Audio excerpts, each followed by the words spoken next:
আল কোরআনের পথ এই পথই আসল পথ। আল কোরআনের পথ এই পথই আসল পথ। অন্য পথে অন্য মতে নেই যে রহমত। আল কোরআনের পথ এই পথই আসল পথ। আল কোরআনের পথ এই পথই আসল পথ। অন্য পথে অন্য মতে নেই যে রহমত। আল কোরআনের পথ এই পথই আসল পথ। আল কোরআনের আলোয় যার জীবন আলোকিত, সে চির বিপ্লবী নয় কখনো ভীত। আল কোরআনের আলোয় যার জীবন আলোকিত, সে চির বিপ্লবী নয় কখনো ভীত। তার বুকেতে শুধুই খোদার অথই মুহাব্বত, অথই মুহাব্বত। আল কোরআনের পথ এই পথই আসল পথ। অন্য পথে অন্য মতে নেই যে রহমত। আল কোরআনের পথ এই পথই আসল পথ। আল কোরআনের প্রেমে যে বারেক পড়ে যায়, দিন কায়েমের তরে সে শহীদ হতে চায়। আল কোরআনের প্রেমে যে বারেক পড়ে যায়, দিন কায়েমের তরে সে শহীদ হতে চায়। সে জিহাদের রাহে গড়ে নিজের ভবিষ্যৎ, নিজের ভবিষ্যৎ। আল কোরআনের পথ এই পথই আসল পথ। আল কোরআনের পথ এই পথই আসল পথ। অন্য পথে অন্য মতে নেই যে রহমত। অন্য পথে অন্য মতে নেই যে রহমত। আল কোরআনের পথ এই পথই আসল পথ। পড়ুন আলহামদুলিল্লাহ। আজকের মাহফিলের মুহতারাম সভাপতি, উপস্থিত শ্রদ্ধাভাজন উলামায়ে কেরাম, উপস্থিত আল্লাহর দ্বীন প্রেমী সর্বস্তরের তাওহীদি জনতা, প্রাণ প্রিয় নোয়াখালীবাসী, আপনারা সবাই কেমন আছেন? আমাদেরকে ভালো রেখেছেন কে? আলহামদুলিল্লাহ, আমিও আল্লাহর রহমতে ভালো আছি। আমাদের সবাইকে ভালো রাখলেন কে? আমাদেরকে সুস্থ রেখেছেন কে? যে আল্লাহ তাআলা আমাদেরকে সুস্থ রেখেছেন, ভালো রেখেছেন, যিনি আমাদেরকে কোরআনের এই বাগানে আসার তৌফিক দিলেন, সেই আল্লাহর জন্য খুশি হয়ে পড়ছি আলহামদুলিল্লাহ। এখানে যে ভাইয়েরা দাঁড়িয়ে আছেন, 15-20 সেকেন্ডের মধ্যে এখানে হয় বসে যান, নইলে চলে যান। হয় এখানে বসে যান, নইলে এখান থেকে চলে যান। কোনো সাউন্ড করা যাবে না। সম্মানিত ভাইয়েরা, আমরা আল্লাহর কোরআনের মাহফিলে এসেছি। যেহেতু আমরা কোরআনের মাহফিলে এসেছি, সেজন্য একটি বই থেকে আমরা অল্প কয়েক মিনিট কথা বলবো ইনশাআল্লাহ। যে বই থেকে আপনাদের সামনে অল্প কয়েক মিনিট আমি কথা বলবো, সে বইটির নাম হচ্ছে আল কোরআন। সবাই জবান খুলে আন্তরিকতার সাথে বলেন তো, যেই কিতাব থেকে আমরা আলোচনা করব এবং শুনব, সেই কিতাবের নাম কি? আল কোরআন। এটি কি মানব রচিত কোনো গ্রন্থ? এই কিতাব কার পক্ষ থেকে নাজিল হয়েছে? আল্লাহর নাম বলতে আপনাদের কষ্ট লাগে? ভয় লাগে? লজ্জা লাগে? তাহলে একটু জবান খুলে সবাই বলেন তো, এই কিতাব নাজিল করেছেন কে? যেই কিতাব স্বয়ং বিশ্বজাহানের প্রতিপালক আল্লাহ সুবহানাহু ওয়া তাআলা নাজিল করেছেন, সেই কিতাব থেকে আমরা আলোচনা শুনতে বসেছি। কোরআনে কারীম, এর মধ্যে যতগুলো আয়াত, যতগুলো শব্দ, যত কথা রয়েছে, সব কথা কার কথা? সবাই বলেন, কার কথা?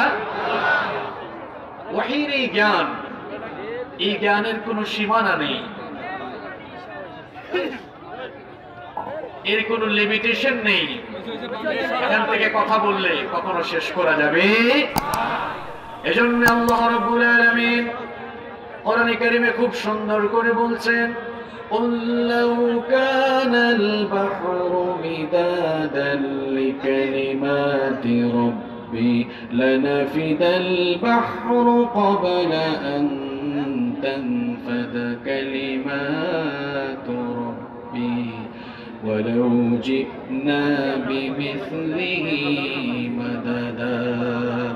আল্লাহ পাক বলেন, ও নবী আপনি বলে দিন, এই দুনিয়ায় যত সাগর রয়েছে, আমার ভাইয়েরা চিন্তা করেন, আল্লাহ পাক একটা সাগরের কথা বললেন না।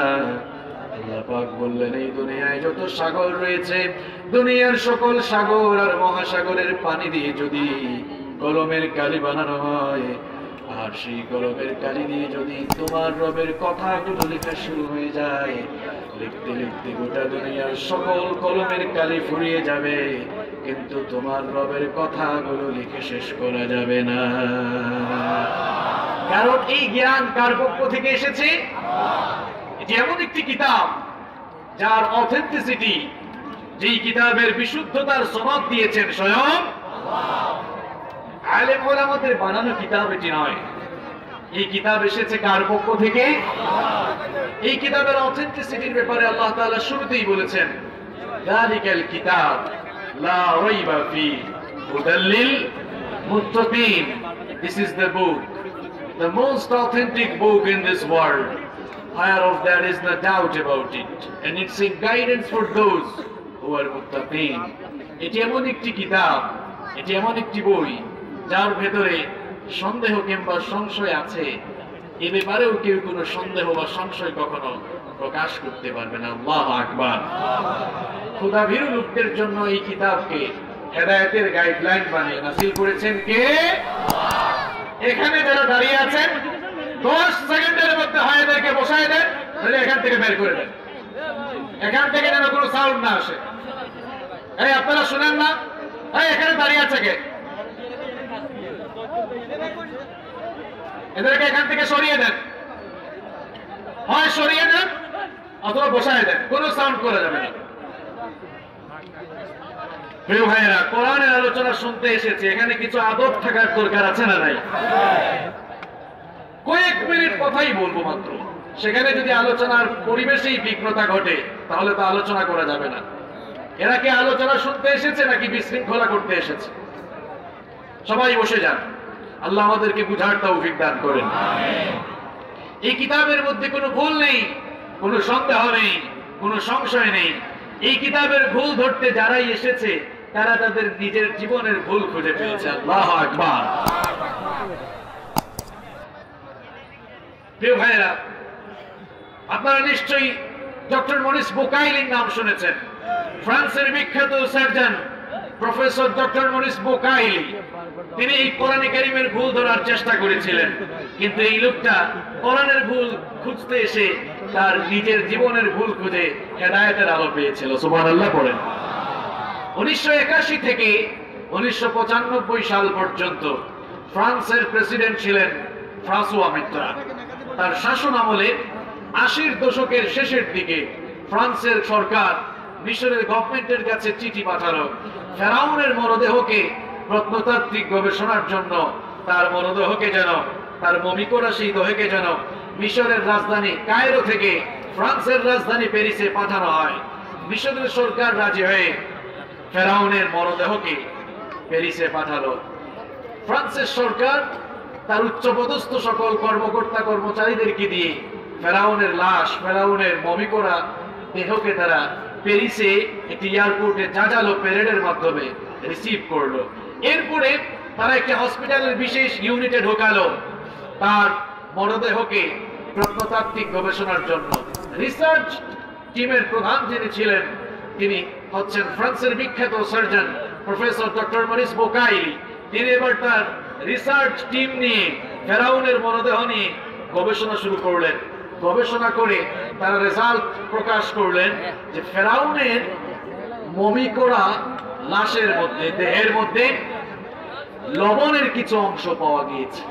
তারা বললেন যেহেতু লবণের কিছু অংশ পাওয়া গিয়েছে, সুতরাং আমরা বলতে পারি যে ফেরাউন সমুদ্রে ডুবেই মারা গিয়েছে। একজন বলল, স্যার আমরা যে রিপোর্ট এত কষ্ট করে প্রকাশ করছি, এটা তো মুসলমানদের ধর্মীয় কিতাব কোরআনুল কারীমে ১৫০০ বছর আগেই সেটা বলা হয়েছে। ডক্টর মরিস বুকাইলি বলল, হাউ ইজ ইট পসিবল, এটা কিভাবে সম্ভব? কারণ ফেরাউনের এই মরদেহকে সংরক্ষণ করা হয়েছে 1881 সাল থেকে, আর ফেরাউনের লাশ ডুবেছে ৩০০০ বছর আগে, কোরআন নাযিল হয়েছে ১৫০০ বছর আগে। সুতরাং ৩০০০ বছর আগে ঘটে যাওয়া সেই কাহিনী আর তার লাশ সংরক্ষণের কথা কিভাবে ১৫০০ বছর আগে নাযিল হওয়া কিতাবের ভেতরে আসতে পারে? বললো, হ্যাঁ স্যার আসছি তো। বললো, কোথায় দেখাও? কোরআনে কারীমের 10 নম্বর সূরা, সূরা ইউনূসের ৯২ নম্বর আয়াত খোলা হলো, ফালইয়াউমা নুনাজ্জিকা বিবাদানিকা লিতাকুনা লিমান খালফাকা আয়া। আল্লাহ তাআলা ফেরাউন যখন মরে যাচ্ছিল তখন বললেন, তোকে একেবারে শেষ করে দিব না, বরং তোর দেহটাকে আমি কিয়ামত পর্যন্ত তোর উত্তরসূরিদের জন্য নিদর্শন বানিয়ে রেখে দিব। ডক্টর মরিস বুকাইলি কোরআনে কারীমের সূরা ইউনূসের এই আয়াত শ্রবণ করার পর সে মনে মনে চিন্তা করলো, এটা কি আজীব কিতাব, ১৫০০ বছর আগে নাযিল হওয়া কিতাবের ভেতরে এমন বিস্ময়কর ঘটনা কিভাবে আসতে পারে? সে বলল, দেখো এই কিতাবের মধ্যে কোনো অসঙ্গতি থাকলে, কোনো ভুল থাকলে সেটা আমি এখান থেকে খুঁজে বের করব। এবার ডক্টর মরিস বুকাইলি সে তার মাদার ল্যাঙ্গুয়েজ ফ্রেঞ্চ ল্যাঙ্গুয়েজে কোরআনে কারীমকে ট্রান্সলেট করে কোরআন পড়া শুরু করলো, রিসার্চ করা শুরু করলো, কোরআনে কারীমের কোনো ভুল ধরতে পারলো না। ডক্টর মরিস বুকাইলি এবার কোরআনে কারীমকে ইংলিশ ল্যাঙ্গুয়েজে ট্রান্সলেট করে কোরআন পড়া শুরু করলো, কোরআন রিসার্চ করা শুরু করলো, এরপরেও কোরআনে কারীমের কোনো ভুল খুঁজে পেল না। ডক্টর মরিস বুকাইলি মনে মনে চিন্তা করলো, কোরআন যেহেতু আল্লাহ তাআলা আরবি ভাষায় নাযিল করেছে, আমি যদি আরবি ভাষা শিখে ফেলতে পারি, আরবি ভাষায় যদি আমি কোরআন গবেষণা করতে পারি, তাহলে আমি কোরআনের ভুল খুঁজে বের করতে পারবো। ডক্টর মরিস বুকাইলি সে তো আরবি জানে না, আরবি শেখার জন্য সৌদি আরবের কয়েকজন স্কলারদের সাথে যোগাযোগ করলো। সে এবার তাদের সাথে যোগাযোগ করে আরবি ভাষা শিখলো। আরবি ভাষা শেখার পর ডক্টর মরিস বুকাইলি এবার কোরআনে কারীমের প্রথম সূরা সূরাতুল ফাতিহা থেকে নিয়ে শুরু করে কোরআনে কারীমের সর্বশেষ সূরা সূরাতুন নাস পর্যন্ত পুরো কোরআনটা সে পড়লো, গবেষণা করলো। কোরআনে কারীমের কোনো ভুল সে খুঁজে বের করতে পারলো না। শেষমেশ ডক্টর মরিস বুকাইলি দুনিয়ার সকল মানুষদেরকে জানিয়ে দিল, ও দুনিয়ার মানুষেরা ভালো করে শোনো, আমি ডক্টর মরিস বুকাইলি এসেছিলাম কোরআনের ভুল ধরার জন্য। বুঝতে এসে দেখি কোরআন আমার নিজের জীবনের ভুল বের করে দিয়েছে। এসেছিলাম কোরআনের ভুল ধরার জন্য, এখন থেকে কোরআন আমার নিজের জীবনের ভুল ধরিয়ে দিয়েছে। প্রিয় ভাইরা, এই কোরআনের ভুল কিংবা অসঙ্গতি খুঁজতে যারাই এসেছে তারাই হেদায়েতের আলো পেয়েছে, ঠিক কি না? সুতরাং এই কিতাবের কাছে যারাই আসবে তাদের স্পেশালিটি, তাদের ডিগনিটি বাড়িয়ে দিবেন কে? এটি এমন একটি কিতাব, it's the problem solving methodology. এখানে মানুষের জীবনের সামগ্রিক জীবন ব্যবস্থার সকল সমাধান আছে না নাই? কথা বলেন, আছে না নাই? সমাধান চাও যদি জীবনে মরণে, ফিরে যাও খুঁজে নাও চোখ রাখো কোরআনে। সমাধান চাও যদি জীবনে মরণে, ফিরে যাও খুঁজে নাও চোখ রাখো কোরআনে। If you want a solution in here and here, go back, have a look on the Holy Quran. সমাধান চাও যদি জীবনে মরণে, ফিরে যাও খুঁজে নাও চোখ রাখো কোরআনে। তবেই পাবে সুখ শান্তির ঠিকানা, তবেই পাবে সুখ শান্তির ঠিকানা, যদি মেনে নাও তুমি মনে প্রাণে। সমাধান সমাধান চাও যদি জীবনে মরণে, ফিরে যাও খুঁজে নাও চোখ রাখো কোরআনে। If you want a solution, here and here, have a look on the Holy Quran. ঠিক কি না? আপনি যদি সকল জায়গায় সমাধান খুঁজে পেতে চান, তাহলে কোরআনে কারীমের কোনো বিকল্প আছে? সম্মানিত ভাইয়েরা, আপনারা দেখছেন যে আজকের প্রোগ্রামের প্রধান মুফাসসির, আমাদের সকলের মাথার তাজ, আমাদের মুরব্বী শ্রদ্ধাভাজন বড় ভাই, বিশিষ্ট ইসলামী চিন্তাবিদ ও গবেষক, যিনি আপনাদের মনের ভাষায় কোরআন আপনাদের দিলে ঢুকিয়ে দেন। বিশিষ্ট ইসলামী চিন্তাবিদ শেখ মুহাদ্দিস রফিকুল্লাহ আফসারী হাফেজাহুল্লাহ ওয়া রাআহ, তিনি এসে উপস্থিত হয়েছেন।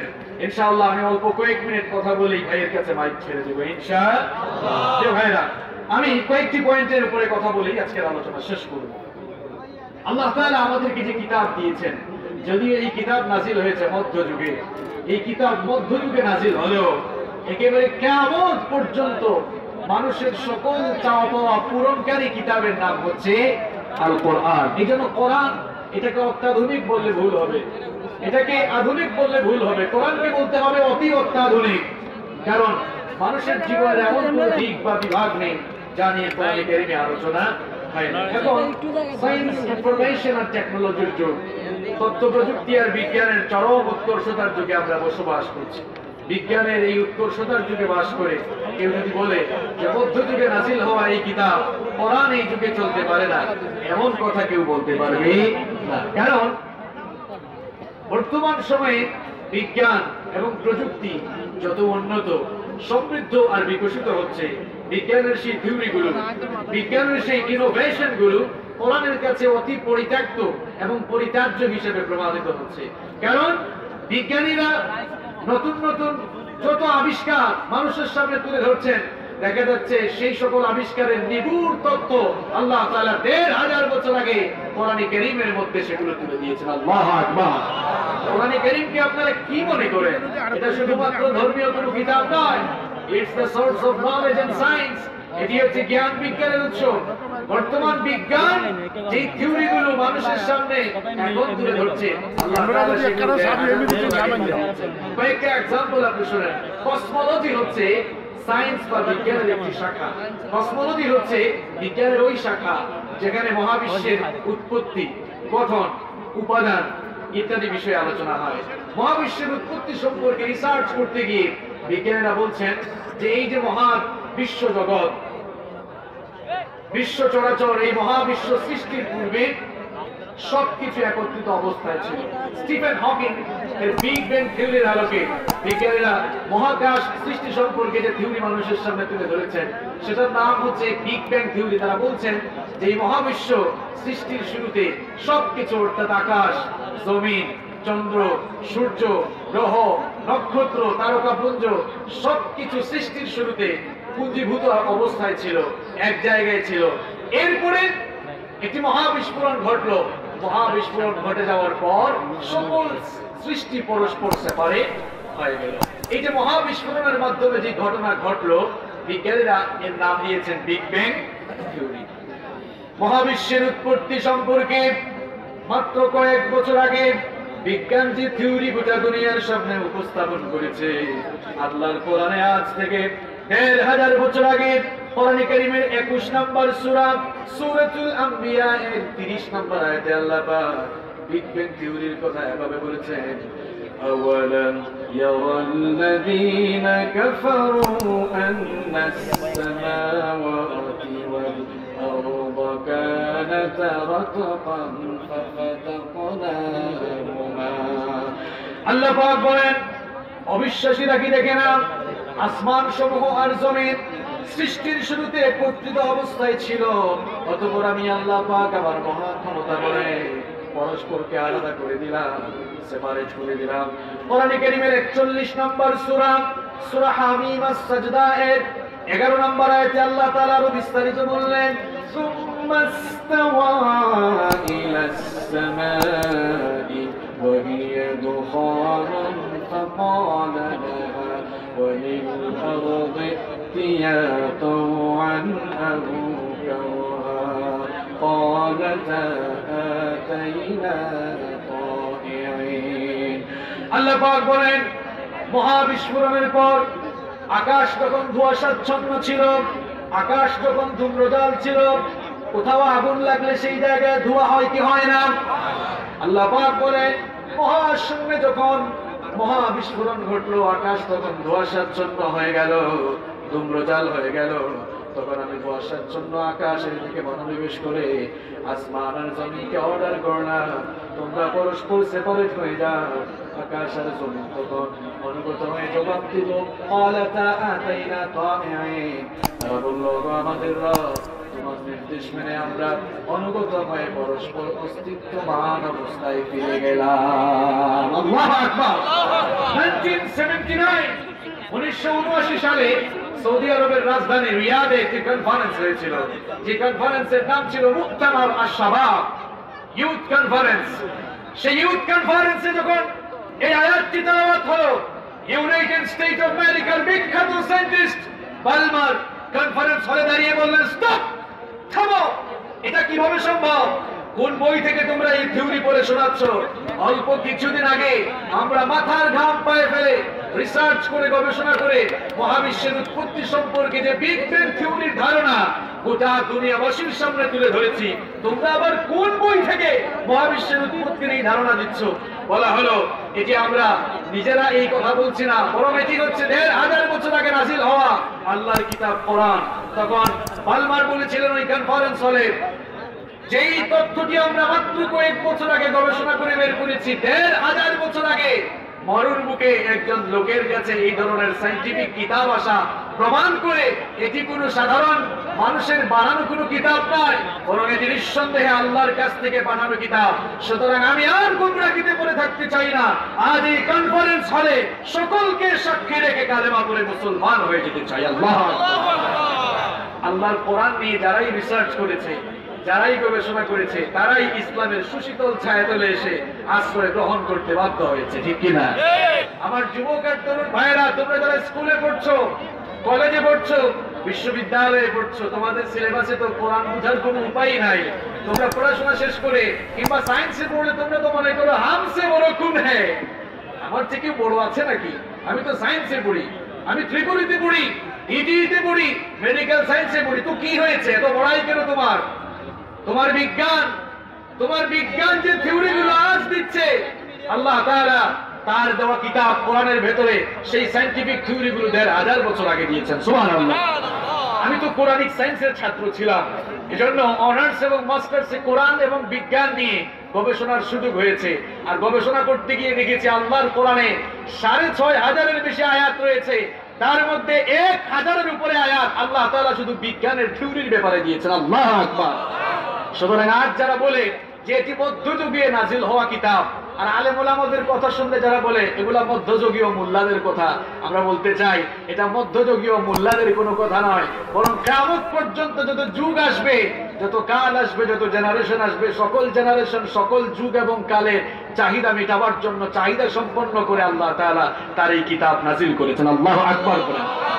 সম্মানিত ভাইয়েরা, যেই দুনিয়াতে আপনারা বাস করছেন, কখন তো এই দুনিয়া নিয়ে চিন্তা করেন। এই যে পৃথিবী, এই পৃথিবীর শেপটা কেমন, আকৃতি কেমন, বিজ্ঞান এক এক সময় এক এক থিওরি দিয়েছে। আপনারা একটি জিনিস মনে রাখবেন, বিজ্ঞানের থিওরিগুলো চেঞ্জেবল। বিজ্ঞান এক এক সময় এক এক থিওরি প্রকাশ করে, যখনই নতুন কোনো থিওরি আসে তখন আগের থিওরিটা বাতিল হয়ে যায়। পৃথিবীর শেপ কেমন এ ব্যাপারে আধুনিক জ্যোতির্বিজ্ঞান, এ ব্যাপারে প্রাচীন জ্যোতির্বিজ্ঞানীরা বলেছিলেন যে পৃথিবী হচ্ছে চ্যাপ্টা বা সমতল। এরপরে ১৫৯৭ সালে ফ্রান্সিস ড্রেক তিনি জলপথে দুনিয়া ঘুরলেন, ঘোরার পরে বললেন যে এতদিন প্রাচীনকালের বিজ্ঞানীরা যা বলেছে সব তোমাদেরকে ভুল বলেছে, ভুল তথ্য দিয়েছে।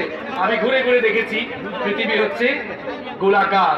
এর কয়েক বছর যাওয়ার পরে আবার আধুনিক কালের বিজ্ঞানীরা বললেন এতদিন তোমাদেরকে ফ্রান্সিস ড্রেক যা বলেছে সেটাও ভুল, কারণ আমরা দেখেছি পৃথিবী আসলে গোলাকার নয়, পৃথিবী হচ্ছে ডিম্বাকৃতি। ডিম কি একেবারে গোল? নোয়াখালীর মানুষরা কি ডিম চিনেন না? আন্ডা না? মাশাআল্লাহ, আপনাদের কথা খুব সুন্দর। কিন্তু আপনারা পানকে হান বলেন, পানিকে হানি বলেন। নোয়াখালীতে একবার মাহফিলে এসেছিলাম, খুব ঠান্ডা, কয় হুজুর হানি খাইবেন? বললাম ভাই ঠান্ডা পড়েছে, হানি হলে তো খুব ভালো হয়। আমি ভাবছি লোকটা ইংলিশে বলেছে হানি, হানি মানে মধু। বললাম তাড়াতাড়ি নিয়ে আসেন। কিছুক্ষণ পর দেখলাম হাতে পানি। বললাম ভাই বললেন হানি, আনলেন তো পানি। কয় হুজুর আমি তো হানির কথাই কইছি। খুব চমৎকার ভাষা আপনাদের। প্রিয় ভাইয়েরা, যেই কথা আপনাদেরকে বলছিলাম, তো তারা আধুনিক কালের বিজ্ঞানীরা রিসার্চ করে বললো যে না, এই পৃথিবী হচ্ছে ডিম্বাকৃতি। দেখেন বিজ্ঞানের বড়াই যারা করে, যারা বিজ্ঞান বিজ্ঞান বলে ধর্মকে আবেগের জায়গা বলে উড়িয়ে দেয়, দেখেন আপনাদের বিজ্ঞানটা কোরআনের কাছে কত পরিত্যক্ত। বিজ্ঞান যেই থিওরি মাত্র কয়েক বছর আগে দুনিয়াবাসীর সামনে উপস্থাপন করেছে, আজ থেকে ১৫০০ বছর আগে কোরআনে কারীমের ৭৯ নম্বর সূরা সূরাতুন নাজিআতের ৩০ নম্বর আয়াতে আল্লাহ পাক সেই কথা বলে দিয়েছেন, ওয়াল আরদা বা'দা যালিকা দাহাহা। আল্লাহ তাআলা বলছেন, আর তিনি জমিনকে বিস্তৃত করেছেন। বিস্তৃত করার কথা বলতে গিয়ে আল্লাহ তাআলা এখানে দাহাহা শব্দ উল্লেখ করেছেন। আরবি ভাষায় যারা স্পেশালিস্ট আছেন তারা জানেন, আরবিতে উট পাখির ডিমকে দাহা বলা হয়। অর্থাৎ আল্লাহ তাআলা জমিনকে কিভাবে বিস্তৃত করেছেন এই কথা বলতে গিয়ে দাহা শব্দ উল্লেখ করে এই কথাই বলতে চেয়েছেন যে আল্লাহ তাআলা জমিনকে উট পাখির ডিমের মতো ডিম্বাকৃতির করে বিস্তৃত করেছেন। সুবহানাল্লাহ। তাহলে ডিম্বাকৃতির এই ধারণা বিজ্ঞান কিছুদিন আগে দিলেও আল্লাহর কোরআন সেটা কত বছর আগে বলেছে? লোকে তো কথা কয় না। কত বছর আগে দিয়েছে? ১৫০০ বছর আগে। এই লোকগুলোর সমস্যা কি?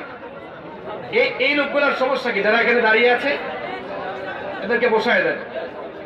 প্রিয় ভাইয়েরা, আপনারা কোরআন শুনতে এসেছেন, যেভাবে আপনারা আলাপচারিতা করছেন, আমি নোয়াখালীতে আরো বহুবার এসেছি, কিন্তু এরকম অবস্থার সম্মুখীন কখনো হয় নাই। আমরা কোরআন শুনতে এসেছি, নিশ্চুপ থাকার দরকার আছে না নাই? কথা বলেন। সবাই যেন চুপচাপ থেকে আমরা শুনতে পারি। আল্লাহ তাওফিক দান করেন, বলেন আমিন। প্রিয় ভাইয়েরা, এবার আসেন একটু মহাশূন্যের দিকে তাকান। মহাশূন্য নিয়ে বিজ্ঞান রিসার্চ করে নতুন নতুন তথ্য দিয়েছে, আর বিজ্ঞানীরাও তো কত ফুটানি করছে।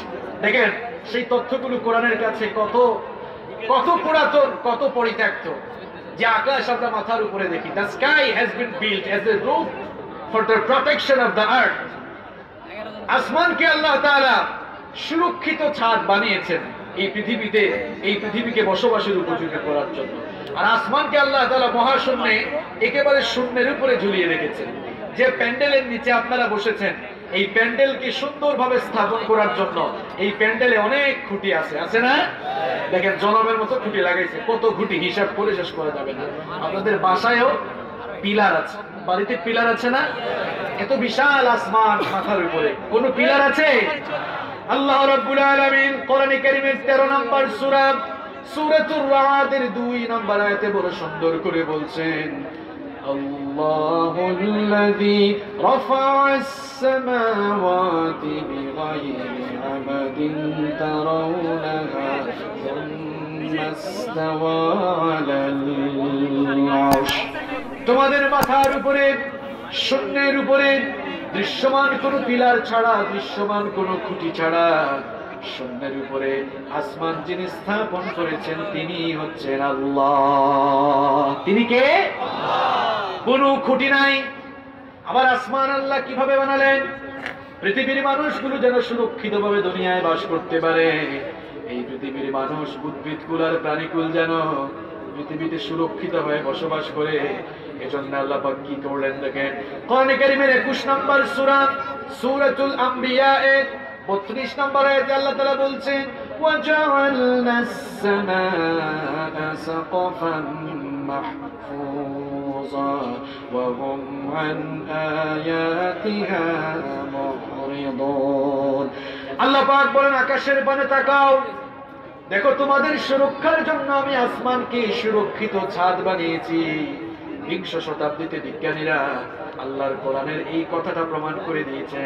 20 শতাব্দীতে বিজ্ঞানীরা গবেষণা করে দেখলেন আসমানের মধ্যে বায়ুমণ্ডলীয় অনেকগুলো স্তর রয়েছে। এই স্তরগুলো উল্কা আসতে বাধা দেয়। আজকের আলোচনা আপনাদের কাছে কিছু কঠিন মনে হচ্ছে, তাই না? এগুলো বলার কিছু কারণও আছে। সারাক্ষণ তো শুধু মৃত্যু, নামাজ, জান্নাত, জাহান্নামের ওয়াজ শুনবেন আর ভাবছেন এই কোরআন এটা ধর্মীয় কিতাব। এই বিজ্ঞানের যুগে কোরআনকে আপনারা অচল মনে করেন, এজন্য আজকের কথাগুলো বলা। প্রিয় ভাইয়ের, আমার কোরআনটা কত অত্যাধুনিক আজকে বোঝার জন্য চেষ্টা করেন। কয়েকটা এক্সাম্পল শুধু আপনাদের সামনে তুলে ধরছি। 20 শতাব্দীতেই তো, গেল শতাব্দীতে এটা বিজ্ঞানীরা প্রমাণ করেছে। তারা দেখলেন আকাশে বায়ুমণ্ডলীয় অনেকগুলো স্তর আছে। তারা চিন্তা করলেন যে আসমানে এতগুলো স্তর কেন? আসমানে এতগুলো স্তর কেন? এটা নিয়ে রিসার্চ করতে গিয়ে তারা দেখলেন যে মহাশূন্যে অনেকগুলো উল্কা রয়েছে। উল্কাগুলো যদি জমিনে পড়ে যেত একটা উল্কা পড়লেই তো অবস্থা খারাপ, সব জলে পুড়ে একেবারে ভস্মীভূত হয়ে যেত। যদি একটা উল্কা জমিনে পড়তো, যে বাহাদুরি আপনারা করেন, এই বাহাদুরি কিন্তু মুহূর্তে একেবারে শেষ হয়ে যেত। থাকতো না কোনো মানুষ, প্রাণীকুল, উদ্ভিদকুল, গোটা বিশ্বজগৎ ধ্বংস হয়ে যেত। সেই উল্কাগুলো যেন জমিনের দিকে ধেয়ে আসতে না পারে, এগুলিকে বাধা দেওয়ার জন্য আল্লাহ তাআলা আকাশে বায়ুমণ্ডলীয় অনেক স্তর সৃষ্টি করে রেখেছেন। এই বায়ুমণ্ডলীয় স্তরগুলোই উল্কাগুলো দুনিয়াতে আসতে বাধা প্রদান করে। আর ওই আসমানে বায়ুমণ্ডলীয় স্তরগুলো ধারাই আল্লাহ তাআলা আসমানকে সুরক্ষিত ছাদ বানিয়ে এই দুনিয়াকে আমাদের জন্য বসবাসের উপযোগী করে রেখেছেন। আল্লাহু আকবার। প্রিয় ভাইরা, এই মহাশূন্যের মধ্যে কত কিছু রয়েছে দেখেন। এই মহাশূন্যে রয়েছে সূর্য। এই সূর্য, এটা নিয়ে আপনি চিন্তা করলে অবাক হয়ে যাবেন। সকালবেলা ভোরবেলা সূর্য উঠলে আপনারা সূর্যকে দেখেন, সূর্য টিম টিম করে জ্বলছে, সূর্য আলো দিচ্ছে। কক্সবাজারে যারা যায় তারা তো সূর্যাস্তের সময় হাতকে এইরকম দিয়ে দেখবেন, মানে ক্যামেরাতে এমন একটা ভাব নিয়ে আসে যেন সূর্য তার হাতের উপরে, অথবা এইরকম করে ধরে আছে না। এই যুবক তরুণ ভাইরা, আপনারা এমনি দেন কিনা? মনে হয় যেন তার হাতের ভেতরে খামচি মেরে সূর্যকে ঢুকিয়ে দিয়েছে। আসলে কি সূর্যটা এত ছোট? কথা বলেন, এত ছোট? দুনিয়া থেকে, জমিন থেকে সূর্যের ডিস্টেন্সটা কত শোনেন। জমিন থেকে সূর্যের ডিস্টেন্স হচ্ছে 9,30,00,000 মাইল। আল্লাহু আকবার। আর এই সূর্য কত বড়? সূর্য হচ্ছে পৃথিবীর চাইতে 13 লক্ষ গুণ বড়। সুবহানাল্লাহ কইতে মন চায় না? যেই লোকটা জীবনে কোনোদিন সোনাপুরের বাহিরে যায় নাই, তাকে পৃথিবীর ধারণা দিলে সে বুঝবে না। সে তো এখনো পর্যন্ত ঢাকায়ও যায় নাই, সোনাপুরের মধ্যেই বসে আছে। এই বাংলাদেশটাকে আপনাদের কাছে খুব বড় মনে হয়? ওয়ার্ল্ড ম্যাপ, বিশ্ব মানচিত্রে বাংলাদেশের BAN লেখার জায়গাও না, এত ছোট এই দেশ। এই দেশের আয়তন হচ্ছে, আগে ছিল 1,47,570 বর্গ কিলোমিটার, কিন্তু সমুদ্র সীমা বিজয় হওয়ার পর এর আয়তন কিছুটা বেড়েছে। আজান হচ্ছে, একজন আজানের জবাব দিয়ে দেন। আমরা ইনশাআল্লাহ প্যান্ডেলে নামাজ হবে, তাই না? প্যান্ডেলে নামাজ হবে ইনশাআল্লাহ। তো 1,47,570 বর্গ কিলোমিটার। পার্শ্ববর্তী যে দেশ ইন্ডিয়া, এটি আমাদের দেশের চেয়ে আরো 30-35 গুণ বড়, অর্থাৎ 30-35টা বাংলাদেশের সমান। কানাডা বাংলাদেশের চেয়ে 90 গুণ বড়। আবার ইউনাইটেড স্টেট অফ আমেরিকা বাংলাদেশের চেয়ে 100 গুণ বড়। আবার আয়তনের দিক থেকে পৃথিবীর সবচেয়ে বড় দেশের নাম হচ্ছে রাশিয়া, যার আয়তন এত বিশাল যে আমাদের বাংলাদেশের চেয়ে 160টা বাংলাদেশের সমান, এত বড়। এইরকম প্রায় 250টি কান্ট্রি, 250টি রাষ্ট্র এই পৃথিবীতে ছোট বড় রাষ্ট্র আছে। এটাই কি দুনিয়া? না। এই যে স্থলভাগের পরিমাণ হচ্ছে পৃথিবীর 4 ভাগের 1 ভাগ, আর জলভাগ হচ্ছে 4 ভাগের 3 ভাগ। এই যে আটলান্টিক মহাসাগর, প্রশান্ত মহাসাগর, শুধুমাত্র আটলান্টিক মহাসাগরের আয়তন কত শুনেন আপনি? আটলান্টিক মহাসাগরের আয়তন হচ্ছে 106.4 লক্ষ বর্গ কিলোমিটার। প্রশান্ত মহাসাগর হচ্ছে দুনিয়ার স্থলভাগের 3 ভাগের, দুনিয়ার জলভাগের 3 ভাগের 1 ভাগ। তাহলে কত বিশাল সেই জলরাশি। এইরকম স্থলভাগ আর জলভাগ মিলে হচ্ছে এই দুনিয়া। এই দুনিয়ার চাইতে সূর্য কত লক্ষ গুণ বড়? 13 লক্ষ গুণ বড়। এই সূর্যকে আল্লাহ তাআলা দুনিয়াকে আলোকিত করার জন্য সিরাজ বানিয়েছেন, একটি প্রদীপ্ত বাতি বানিয়েছেন। সূর্যের আলো, এটাকে ইলেকট্রিক্যাল লাইটের মতো নাকি? আপনার বাসায় লাইট আছে 36 ওয়াটের, 40 ওয়াটের, এইরকম না? আপনি অবাক হয়ে যাবেন। সূর্যকে যে তাপমাত্রা দেওয়া হয়েছে 1,40,00,000 সেন্টিগ্রেড তাপমাত্রা সূর্যকে দেওয়া হয়েছে। আল্লাহু আকবার। এই নোয়াখালীর মুসলমানরা এদিকে তাকান, আপনি তো আল্লাহ কি জিনিস এখনো বুঝেন নাই। 1,40,00,000 সেন্টিগ্রেড তাপমাত্রা যদি সরাসরি দুনিয়াতে আসতো, দুনিয়ার কোনো কিছু থাকতো না, মাথার চান্দি ফেটে আপনি জায়গায় শেষ, সব জ্বলে পুড়ে ছাই হয়ে যেত। এজন্য আল্লাহ তাআলা ওই 1,40,00,000 সেন্টিগ্রেড তাপমাত্রার সূর্যের আলো দুনিয়াতে ডিরেক্ট পাঠান নাই, আকাশের মধ্যে বায়ুমণ্ডলীয় স্তর কিছু ফিল্টার স্থাপন করলেন। বিজ্ঞানের ভাষায় সেগুলো হচ্ছে স্ট্রাটোস্ফিয়ার, আয়নোস্ফিয়ার, ম্যাগনেটোস্ফিয়ার, এক্সোস্ফিয়ার। এই ধরনের বিভিন্ন স্তর আল্লাহ তাআলা আকাশের মধ্যে স্থাপন করে সূর্যের সেই 1,40,00,000 সেন্টিগ্রেড তাপমাত্রাকে ফিল্টারিং করে ছেকে ছেকে ছেকে ছেকে যতটুকু প্রয়োজন ততটুকু আল্লাহ তাআলা আমাদেরকে দান করে। আকাশের মধ্যে এই সূর্যকে স্থাপন করেছেন কে? সূর্য ছাড়াও আকাশের মধ্যে চন্দ্র আছে না নাই? তাবারাকাল্লাযী জাআলা ফিস সামাই বুরুজান ওয়া জাআলা ফীহা সিরাজান ওয়া কমারান মুনীরা। আল্লাহ পাক বলেন, বরকতময় সেই সত্তা যিনি আকাশের মধ্যে গ্যালাক্সি পয়দা করেছেন, গ্যালাক্সি সৃষ্টি করেছেন, আকাশের মধ্যে যিনি সূর্যকে স্থাপন করেছেন, আর যিনি আকাশের মধ্যে চন্দ্রকে তোমাদের জন্য দীপ্তমান করে দিয়েছেন। সুবহানাল্লাহ। বর্তমান বিজ্ঞান গবেষণা করেছে কি জানেন? বর্তমান বিজ্ঞান গবেষণা করে বলেছে যে সূর্যের নিজস্ব আলো আছে আর চাঁদের নিজস্ব কোনো আলো নেই। সূর্যের রিফ্লেকশন চাঁদের উপরে পড়লে চাঁদ সূর্য থেকে সেই ধার করা আলো নিয়ে সে আলোটা দেয়। আপনারা তো মনে করেন বিজ্ঞান কি চমৎকার চমৎকার তথ্য দিচ্ছে মানুষকে। কত দিচ্ছে? ১,৫০০ বছর আগে এই কথাগুলো আল্লাহ তাআলা কোরআনে বলেছেন। আপনি তো জানেন না, কারণ আপনি এটাকে তামিজের ব্যবসার কিতাব বানিয়েছেন, ঠিক কি না? আপনি তো কোরআন খুলে একটু গবেষণাও করেন না।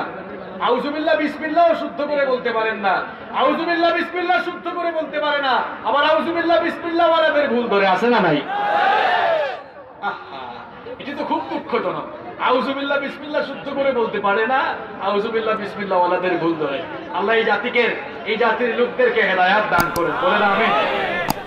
সম্মানিত ভাইয়েরা, আল্লাহ তাআলা অন্য আয়াতে কি বলছেন দেখেন, হুয়াল্লাযী জাআলাশ শামসা দিয়াআন ওয়াল কমারা নূরা ওয়া قدره منازل لتعلموا عدد السنين والحساب। পড়ুন আল্লাহু আকবার।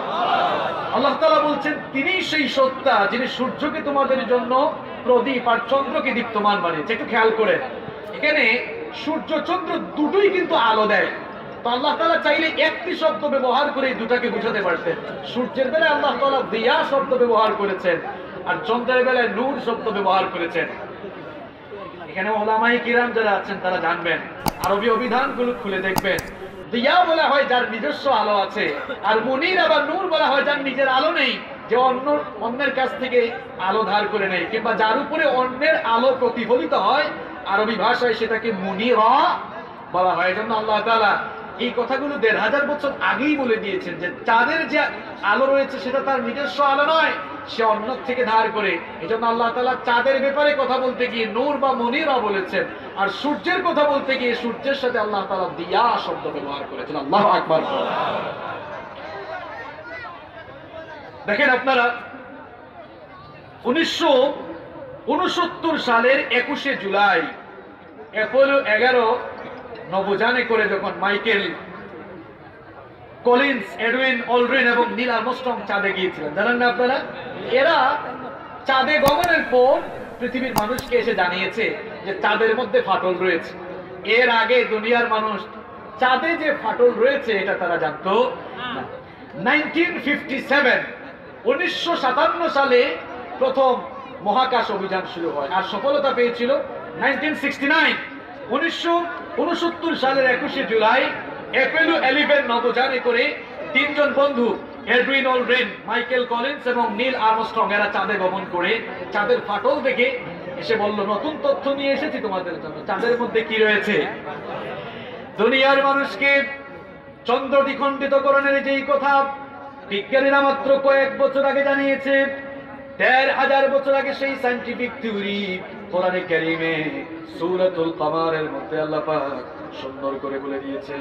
সূরাতুল কমারের প্রথম আয়াতে আল্লাহ তাআলা বলছেন, ইকতারাবাতিস সাআতু ওয়ানশাক্কাল কমার।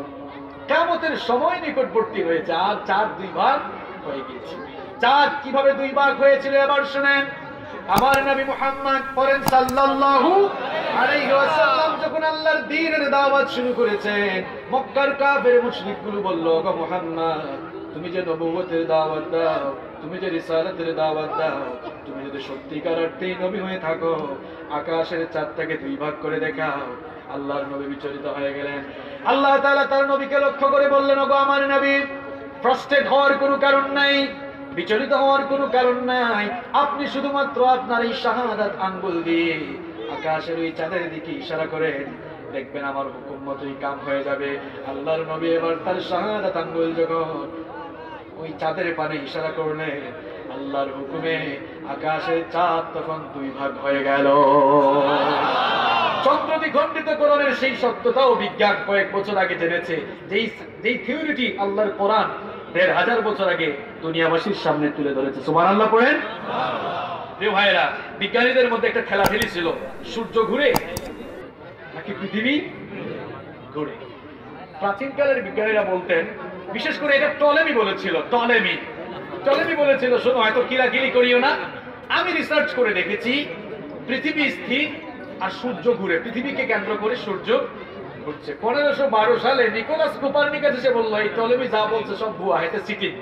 আমাদের আফসারি ভাই যেটা সব সময় বলে না, যে এই টলেমি হচ্ছে, সবাই বলেন কি চিটিং, যা বলছে সব ভুল।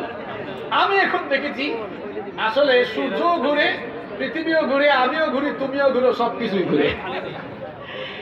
এই যে বিজ্ঞান করুণায়মান পদ্ধতির যেই ধারণা মাত্র কিছুদিন আগে জেনেছে, করুণায়মান পদ্ধতির সমাধান আজ থেকে 1500 বছর আগে কোরআনে দিয়েছেন কে?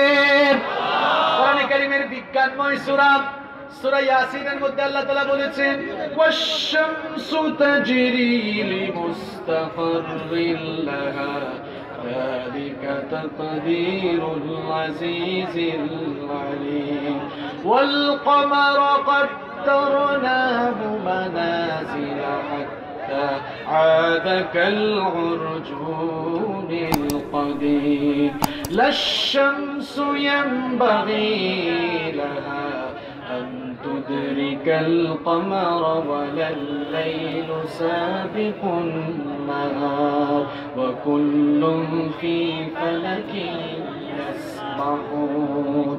আল্লাহ পাক বলেন, সূর্যের জন্য একটি কক্ষপথ ঠিক করে দিয়েছি, সূর্য তার নির্ধারিত কক্ষপথে পরিভ্রমণ করছে।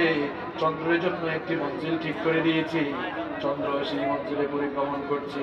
সূর্য কখনো চন্দ্রের নাগালে যেতে পারে না, রাত কখনো দিনের আগে যেতে পারে না, প্রত্যেকেই তার আপন আপন গতিপথ অনুযায়ী সন্তরণ করছে। সুবহানাল্লাহ। ঘোরাঘুরি সমস্যার সমাধানও 1500 বছর আগে কোরআনে দিয়েছেন কে?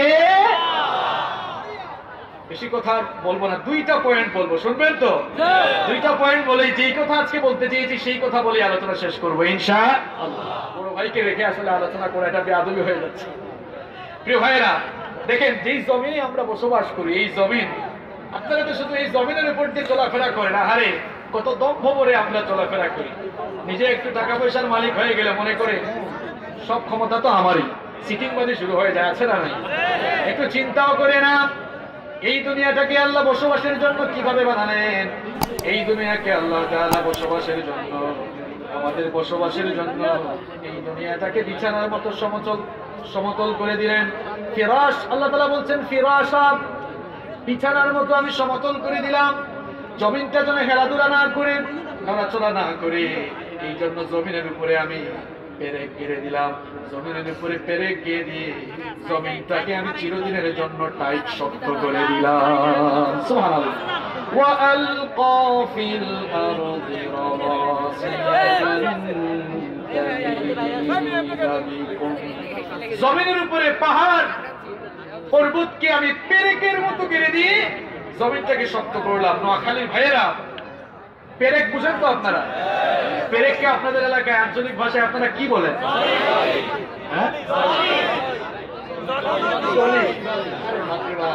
নোয়াখালী, চট্টগ্রাম আর সিলেট, এই 3 অঞ্চলের ভাষা।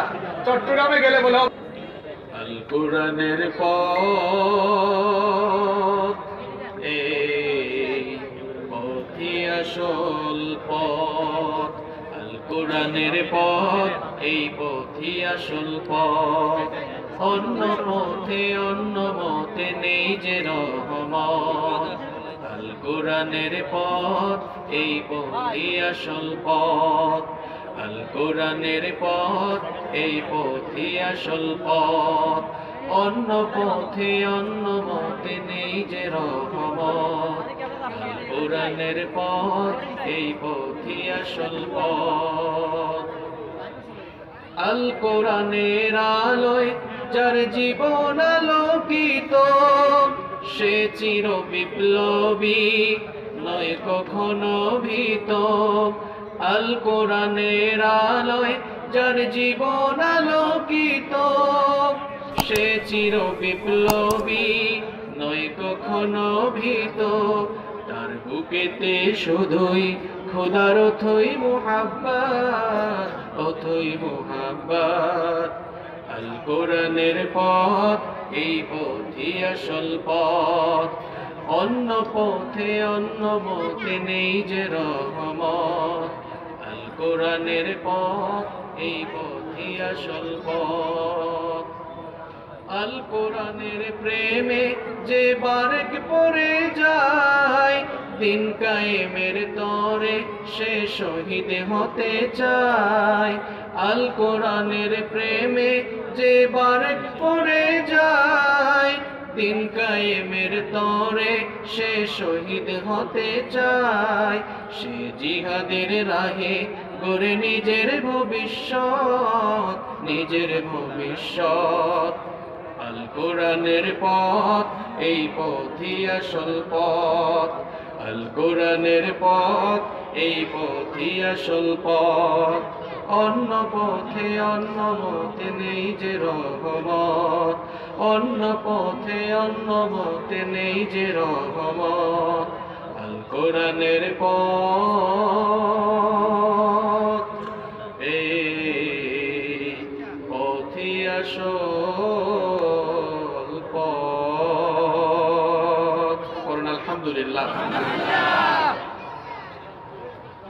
আজকের মাহফিলের মুহতারাম সভাপতি, উপস্থিত শ্রদ্ধাভাজন উলামায়ে কেরাম, উপস্থিত আল্লাহর দ্বীন প্রেমী সর্বস্তরের তাওহীদি জনতা, প্রাণ প্রিয় নোয়াখালীবাসী, আপনারা সবাই কেমন আছেন?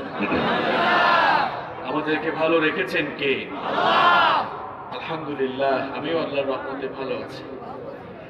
আমাদের সবাইকে ভালো রাখলেন কে? আমাদেরকে সুস্থ রেখেছেন কে? যে আল্লাহ তাআলা আমাদেরকে সুস্থ রেখেছেন, ভালো রেখেছেন, যিনি আমাদেরকে কোরআনের এই বাগানে আসার তৌফিক দিলেন, সেই আল্লাহর জন্য খুশি হয়ে পড়ছি আলহামদুলিল্লাহ। এখানে যে ভাইয়েরা দাঁড়িয়ে আছেন, 15-20 সেকেন্ডের মধ্যে এখানে হয় বসে যান, নইলে চলে যান। হয় এখানে বসে যান, নইলে এখান থেকে চলে যান। কোনো সাউন্ড করা যাবে না। সম্মানিত ভাইয়েরা, আমরা আল্লাহর কোরআনের মাহফিলে এসেছি। যেহেতু আমরা কোরআনের মাহফিলে এসেছি, সেজন্য একটি বই থেকে আমরা অল্প কয়েক মিনিট কথা বলবো ইনশাআল্লাহ। যে বই থেকে আপনাদের সামনে অল্প কয়েক মিনিট আমি কথা বলবো, সে বইটির নাম হচ্ছে আল কোরআন। সবাই জবান খুলে আন্তরিকতার সাথে বলেন তো, যেই কিতাব থেকে আমরা আলোচনা করব এবং শুনবো, সেই কিতাবের নাম কি? আল কোরআন। এটি কি মানব রচিত কোনো গ্রন্থ? এই কিতাব কার পক্ষ থেকে নাজিল হয়েছে? আল্লাহর নাম বলতে আপনাদের কষ্ট লাগে? ভয় লাগে? লজ্জা লাগে? তাহলে একটু জবান খুলে সবাই বলেন তো, এই কিতাব নাজিল করেছেন কে? যেই কিতাব স্বয়ং বিশ্ব জাহানের প্রতিপালক আল্লাহ সুবহানাহু ওয়া তাআলা নাজিল করেছেন, সেই কিতাব থেকে আমরা আলোচনা শুনতে বসেছি। কোরআনে কারীম, এর মধ্যে যতগুলো আয়াত, যতগুলো শব্দ, যত কথা রয়েছে, সব কথা কার কথা? সবাই বলেন, কার কথা? ওহীর এই জ্ঞান, এই জ্ঞানের কোনো সীমানা নেই, এর কোনো লিমিটেশন নেই। এখান থেকে কথা বললে কখনো শেষ করা যাবে? এজন্য আল্লাহ রাব্বুল আলামিন কোরআনে কারীমে খুব সুন্দর করে বলছেন, قُل لَّوْ كَانَ الْبَحْرُ مِدَادًا لِّكَلِمَاتِ رَبِّي ربي لنفد البحر قبل أن تنفد كلمات ربي ولو جئنا بمثله مددا আল্লাহ পাক বলেন ও নবী আপনি বলে দিন এই দুনিয়ায় যত সাগর রয়েছে আমার ভাইয়েরা চিন্তা করেন আল্লাহ পাক একটা সাগরের কথা বললেন না আল্লাহ পাক বললেন এই দুনিয়ায় যত সাগর রয়েছে দুনিয়ার সকল সাগর আর মহাসাগরের পানি দিয়ে যদি কলমের কালি বানানো হয় আর সেই কলমের কালি দিয়ে যদি তোমার রবের কথাগুলো লেখা শুরু হয়ে যায় লিখতে লিখতে গোটা দুনিয়ার সকল কলমের কালি ফুরিয়ে যাবে কিন্তু তোমার রবের কথাগুলো লিখে শেষ করা যাবে না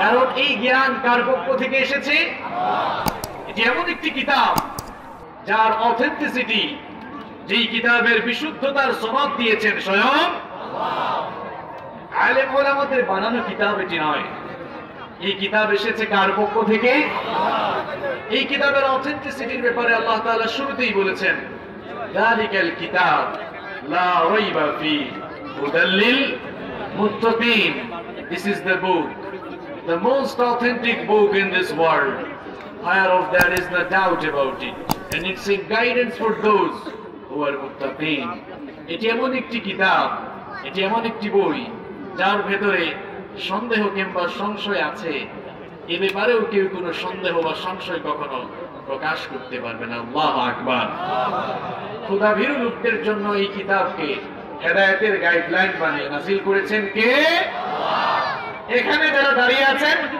10 সেকেন্ডের মধ্যে হয় এদেরকে বসায় দেন তাহলে এখান থেকে বের করে দেন এখান থেকে যেন কোনো সাউন্ড না আসে এই আপনারা শুনেন না এই এখানে দাঁড়িয়ে আছে কে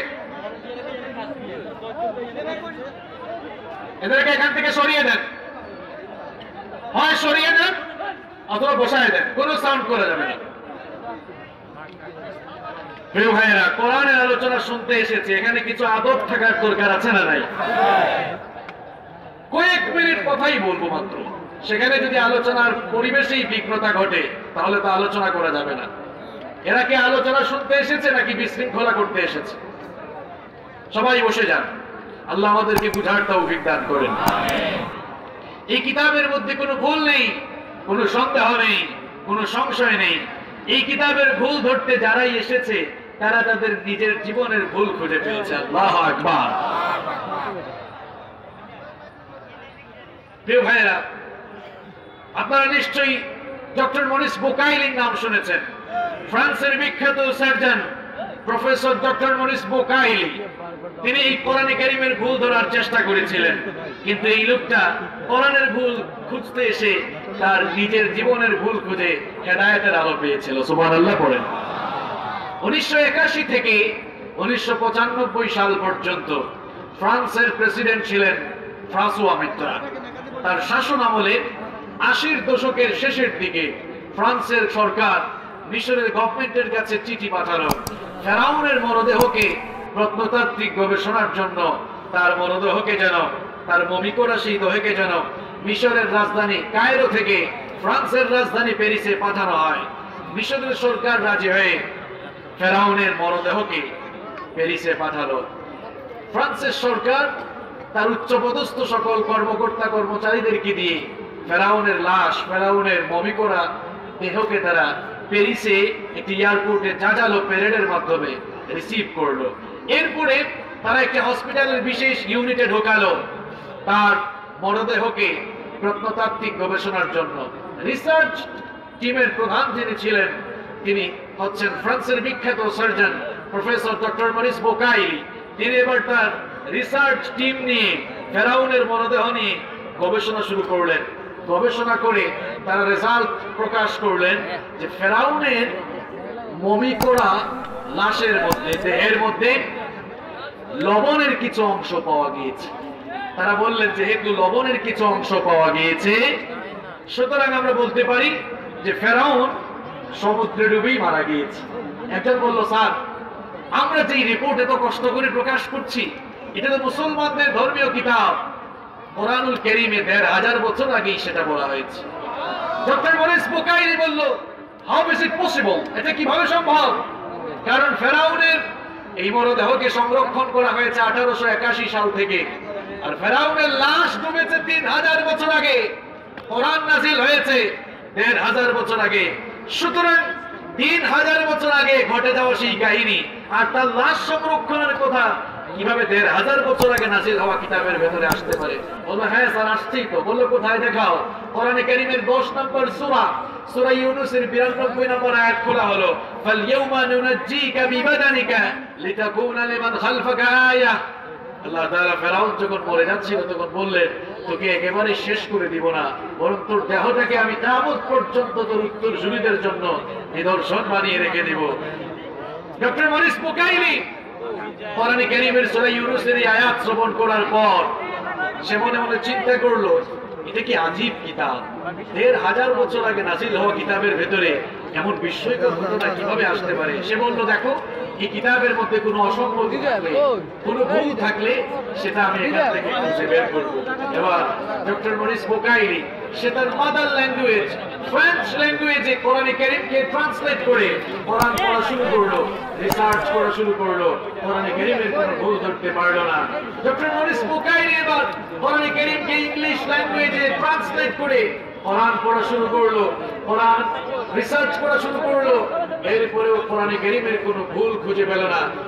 ডক্টর মরিস বুকাইলি মনে মনে চিন্তা করলো, কোরআন যেহেতু আল্লাহ তাআলা আরবি ভাষায় নাযিল করেছে, আমি যদি আরবি ভাষা শিখে ফেলতে পারি, আরবি ভাষায় যদি আমি কোরআন গবেষণা করতে পারি, তাহলে আমি কোরআনের ভুল খুঁজে বের করতে পারবো।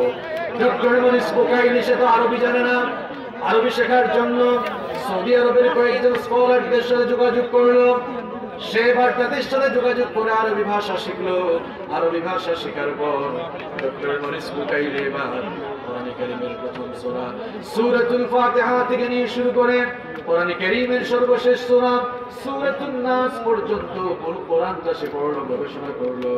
কোরআনে কারীমের কোনো ভুল সে খুঁজে বের করতে পারলো না।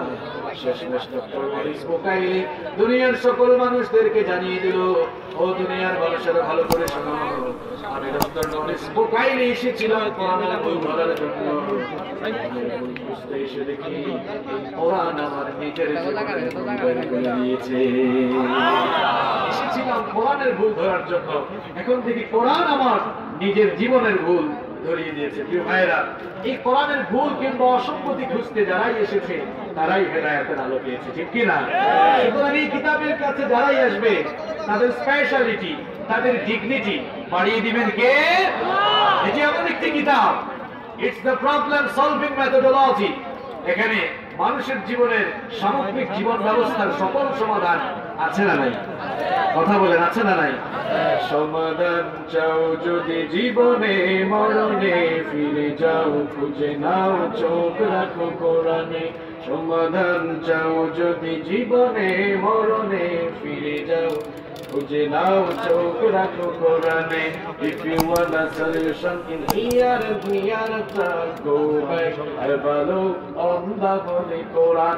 সমাধান চাও যদি জীবনে মরণে, ফিরে যাও খুঁজে নাও চোখ রাখো কোরআনে। তবেই পাবে সুখ শান্তির ঠিকানা, তবেই পাবে সুখ শান্তির ঠিকানা, যদি মেনে নাও তুমি মনে প্রাণে। সমাধান সমাধান চাও যদি জীবনে মরণে, ফিরে যাও খুঁজে নাও চোখ রাখো কোরআনে। If you want a solution, have a look on the Holy Quran. ঠিক কি না? আপনি যদি সকল জায়গায় সমাধান খুঁজে পেতে চান, তাহলে কোরআনে কারীমের কোনো বিকল্প আছে? সম্মানিত ভাইয়েরা, আপনারা দেখছেন যে আজকের প্রোগ্রামের প্রধান মুফাসসির, আমাদের সকলের মাথার তাজ, আমাদের মুরব্বী শ্রদ্ধাভাজন বড় ভাই, বিশিষ্ট ইসলামী চিন্তাবিদ ও গবেষক, যিনি আপনাদের মনের ভাষায় কোরআন আপনাদের দিলে ঢুকিয়ে দেন।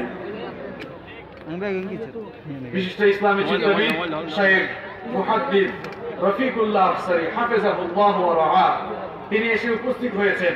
ইনশাআল্লাহ আমি অল্প কয়েক মিনিট কথা বলেই ভাইয়ের কাছে মাইক ছেড়ে দেব ইনশাআল্লাহ। ভাইরা, আমি কয়েকটি পয়েন্টের উপরে কথা বলেই আজকের আলোচনা শেষ করব।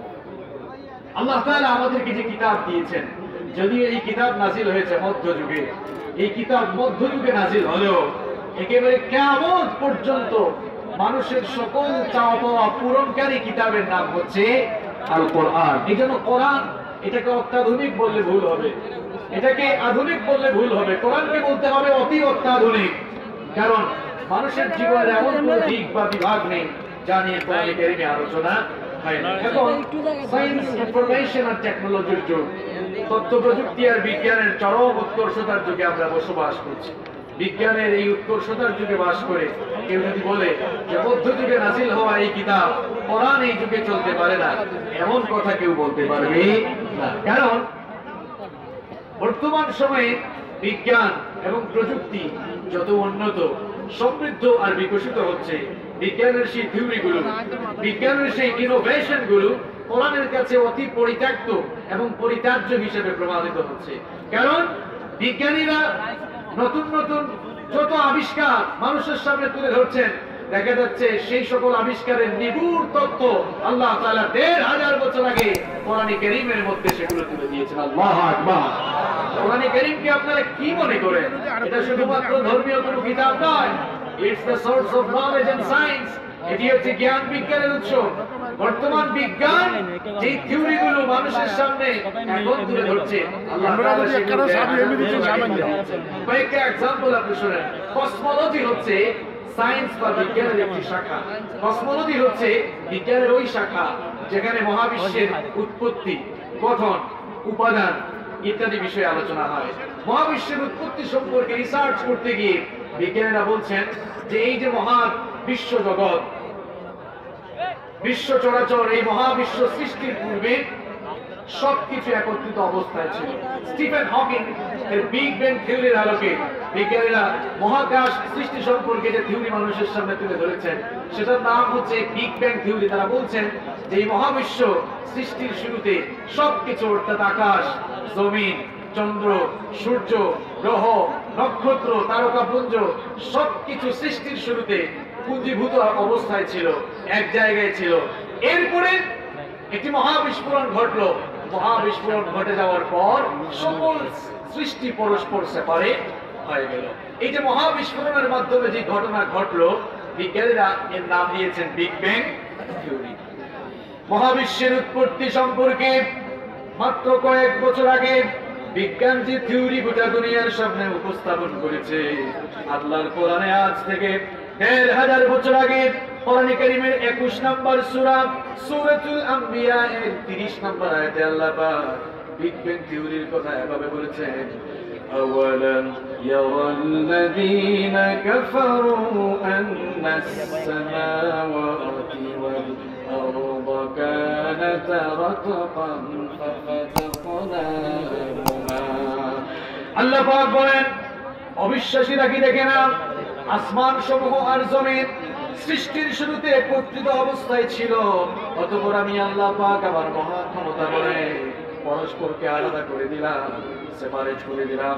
কোরআনে কারীমের ৪১ নম্বর সূরা সূরা হামিম আস-সাজদা এর ১১ নম্বর আয়াতে আল্লাহ তাআলা আরো বিস্তারিত বললেন, সুম্মাস্তাওয়া ইলাস সামাই ওয়া হিয়া দুখানুন ফাকালা লাহা ওয়া লিল আরদি ائتيا طوعا أو كرها قالتا آتينا طائعين। আল্লাহ পাক বলেন, মহাবিস্ফোরণের পর আকাশ যখন ধোঁয়াশাচ্ছন্ন ছিল, আকাশ যখন ধূম্রজাল ছিল, কোথাও আগুন লাগলে সেই জায়গায় ধোঁয়া হয় কি হয় না? আল্লাহ পাক বলেন, মহাশূন্যে যখন মহাবিস্ফোরণ ঘটলো, আকাশ তখন ধোঁয়াশাচ্ছন্ন হয়ে গেল, ধূম্রজাল হয়ে গেল। তখন আমি ধোঁয়াশাচ্ছন্ন আকাশের দিকে মনোনিবেশ করে আসমান আর জমিনকে অর্ডার করলাম, তোমরা পরস্পর সেপারেট হয়ে যাও। আকাশ আর জমিন তখন অনুগত হয়ে জবাব দিল, ক্বালাতা আতাইনা তাইঈন। তারা বলল, আমাদের রব, তোমার নির্দেশ মেনে আমরা অনুগত হয়ে পরস্পর অস্তিত্বমান অবস্থায় ফিরে গেলাম। আল্লাহু আকবার। 1979 সালে সৌদি আরবের রাজধানী রিয়াদে একটি কনফারেন্স হয়েছিল, যে কনফারেন্সের নাম ছিল মুক্তামার আশ-শাবাব, ইউথ কনফারেন্স। সেই ইউথ কনফারেন্সে যখন এই আয়াতটি তেলাওয়াত হলো, ইউনাইটেড স্টেট অফ আমেরিকার বিখ্যাত সায়েন্টিস্ট পালমার কনফারেন্স হলে দাঁড়িয়ে বললেন, স্টপ, থামো, এটা কিভাবে সম্ভব? কোন বই থেকে তোমরা এই থিওরি পড়ে শোনাচ্ছ? অল্প কিছুদিন আগে আমরা মাথার ঘাম পায়ে ফেলে রিসার্চ করে গবেষণা করে মহাবিশ্বের উৎপত্তি সম্পর্কে যে বিগ ব্যাং থিওরির ধারণা গোটা দুনিয়াবাসীর সামনে তুলে ধরেছি। তোমরা আবার কোন বই থেকে মহাবিশ্বের উৎপত্তির এই ধারণা দিচ্ছ? বলা হলো, এটি আমরা নিজেরা এই কথা বলছি না, বরং এটি হচ্ছে ১৫০০ বছর আগে নাজিল হওয়া আল্লাহর কিতাব কোরআন। তখন পালমার বলেছিলেন ওই কনফারেন্স হলে, যেই তথ্যটি আমরা মাত্র কয়েক বছর আগে গবেষণা করে বের করেছি, ১৫০০ বছর আগে মরুর বুকে একজন লোকের কাছে এই ধরনের সায়েন্টিফিক কিতাব আসা প্রমাণ করে এটি কোনো সাধারণ মানুষের বানানো কোনো কিতাব নয়, বরং এটি নিঃসন্দেহে আল্লাহর কাছ থেকে পাঠানো কিতাব। সুতরাং আমি আর গুমরাহিতে পড়ে থাকতে চাই না। আজ এই কনফারেন্স হলে সকলকে সাক্ষী রেখে কালেমা পড়ে মুসলমান হয়ে যেতে চাই। আল্লাহর কোরআন নিয়ে যারাই রিসার্চ করেছে, যারাই গবেষণা করেছে, তারাই ইসলামের সুশীতল ছায়াতলে এসে আশ্রয় গ্রহণ করতে বাধ্য হয়েছে, ঠিক কিনা?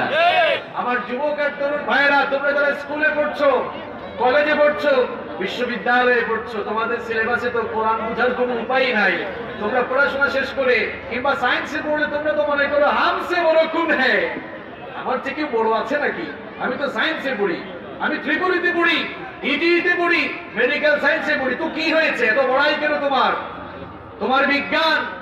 তোমার বিজ্ঞান যে থিওরি গুলো আজ দিচ্ছে, আল্লাহ তাআলা তার দেওয়া কিতাব কোরআনের ভেতরে সেই সায়েন্টিফিক থিওরি গুলো ১৫০০ বছর আগে দিয়েছেন। সুবহানাল্লাহ।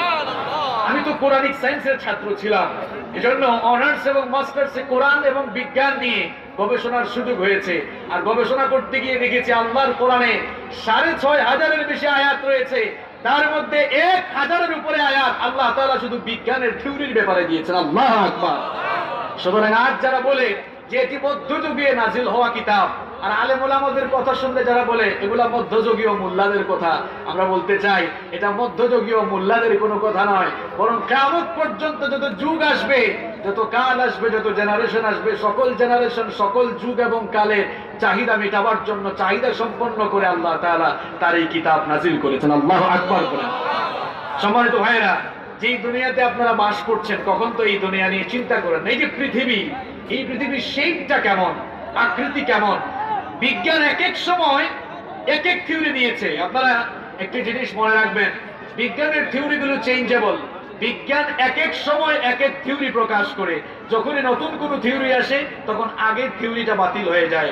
পৃথিবীর শেপ কেমন এ ব্যাপারে আধুনিক জ্যোতির্বিজ্ঞান, এ ব্যাপারে প্রাচীন জ্যোতির্বিজ্ঞানীরা বলেছিলেন যে পৃথিবী হচ্ছে চ্যাপ্টা বা সমতল।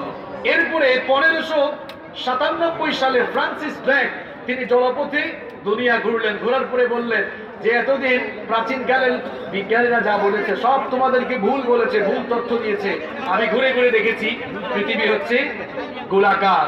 এর কয়েক বছর যাওয়ার পরে আবার আধুনিক কালের বিজ্ঞানীরা বললেন এতদিন তোমাদেরকে ফ্রান্সিস ড্রেক যা বলেছে সেটাও ভুল, কারণ আমরা দেখেছি পৃথিবী আসলে গোলাকার নয়, পৃথিবী হচ্ছে ডিম্বাকৃতি। ডিম কি একেবারে গোল? নোয়াখালীর মানুষটা কি ডিম চিনেন না? আন্ডা না? মাশাআল্লাহ, আপনাদের কথা খুব সুন্দর। কিন্তু আপনারা পানকে হান বলেন, পানিকে হানি বলেন। নোয়াখালীতে একবার মাহফিলে এসেছিলাম, খুব ঠান্ডা, কয় হুজুর হানি খাইবেন? বললাম ভাই ঠান্ডা পড়েছে, হানি হলে তো খুব ভালো হয়। আমি ভাবছি লোকটা ইংলিশে বলেছে হানি, হানি মানে মধু। বললাম তাড়াতাড়ি নিয়ে আসেন। কিছুক্ষণ পর দেখলাম হাতে পানি। বললাম ভাই বললেন হানি, আনলেন তো পানি। কয় হুজুর আমি তো হানির কথাই কইছি।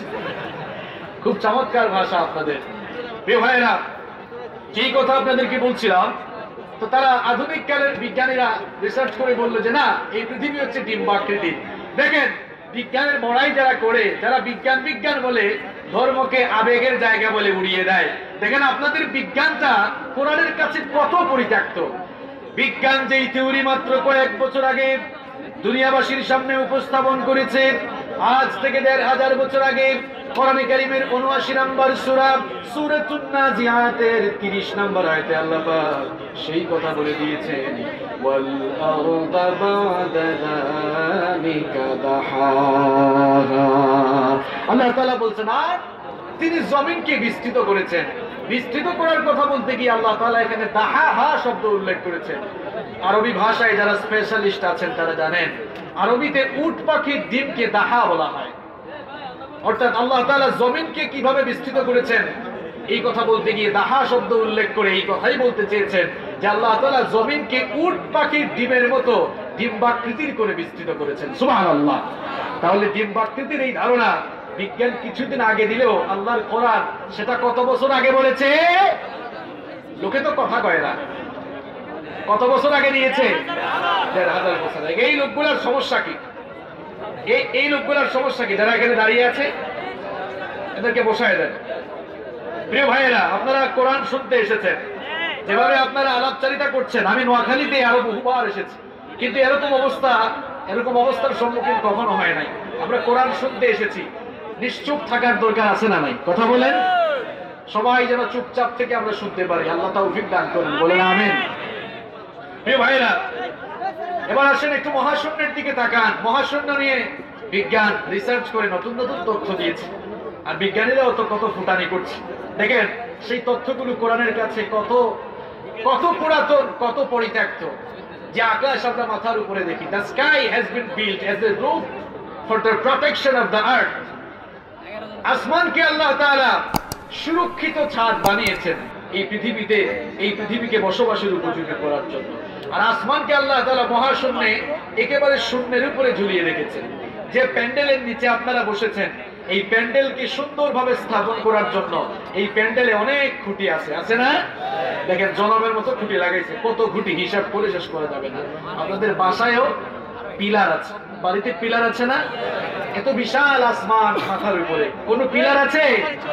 আল্লাহ রাব্বুল আলামিন কোরআনে কারীমের 13 নম্বর সূরা সূরাতুর রা'দের 2 নম্বর আয়াতে বড় সুন্দর করে বলছেন, আল্লাহুল্লাযী রাফা'আস সামাওয়াতি বিগাইরি আমাদিন তারাউনাহা সুম্মা ইসতাওয়া আলাল আরশ। তোমাদের মাথার উপরে শূন্যের উপরে দৃশ্যমান কোন পিলার ছাড়া, দৃশ্যমান কোন খুঁটি ছাড়া শূন্যের উপরে আসমান যিনি স্থাপন করেছেন তিনি হচ্ছেন আল্লাহ। তিনি কে? কোন খুঁটি নাই। আবার আসমান আল্লাহ কিভাবে বানালেন?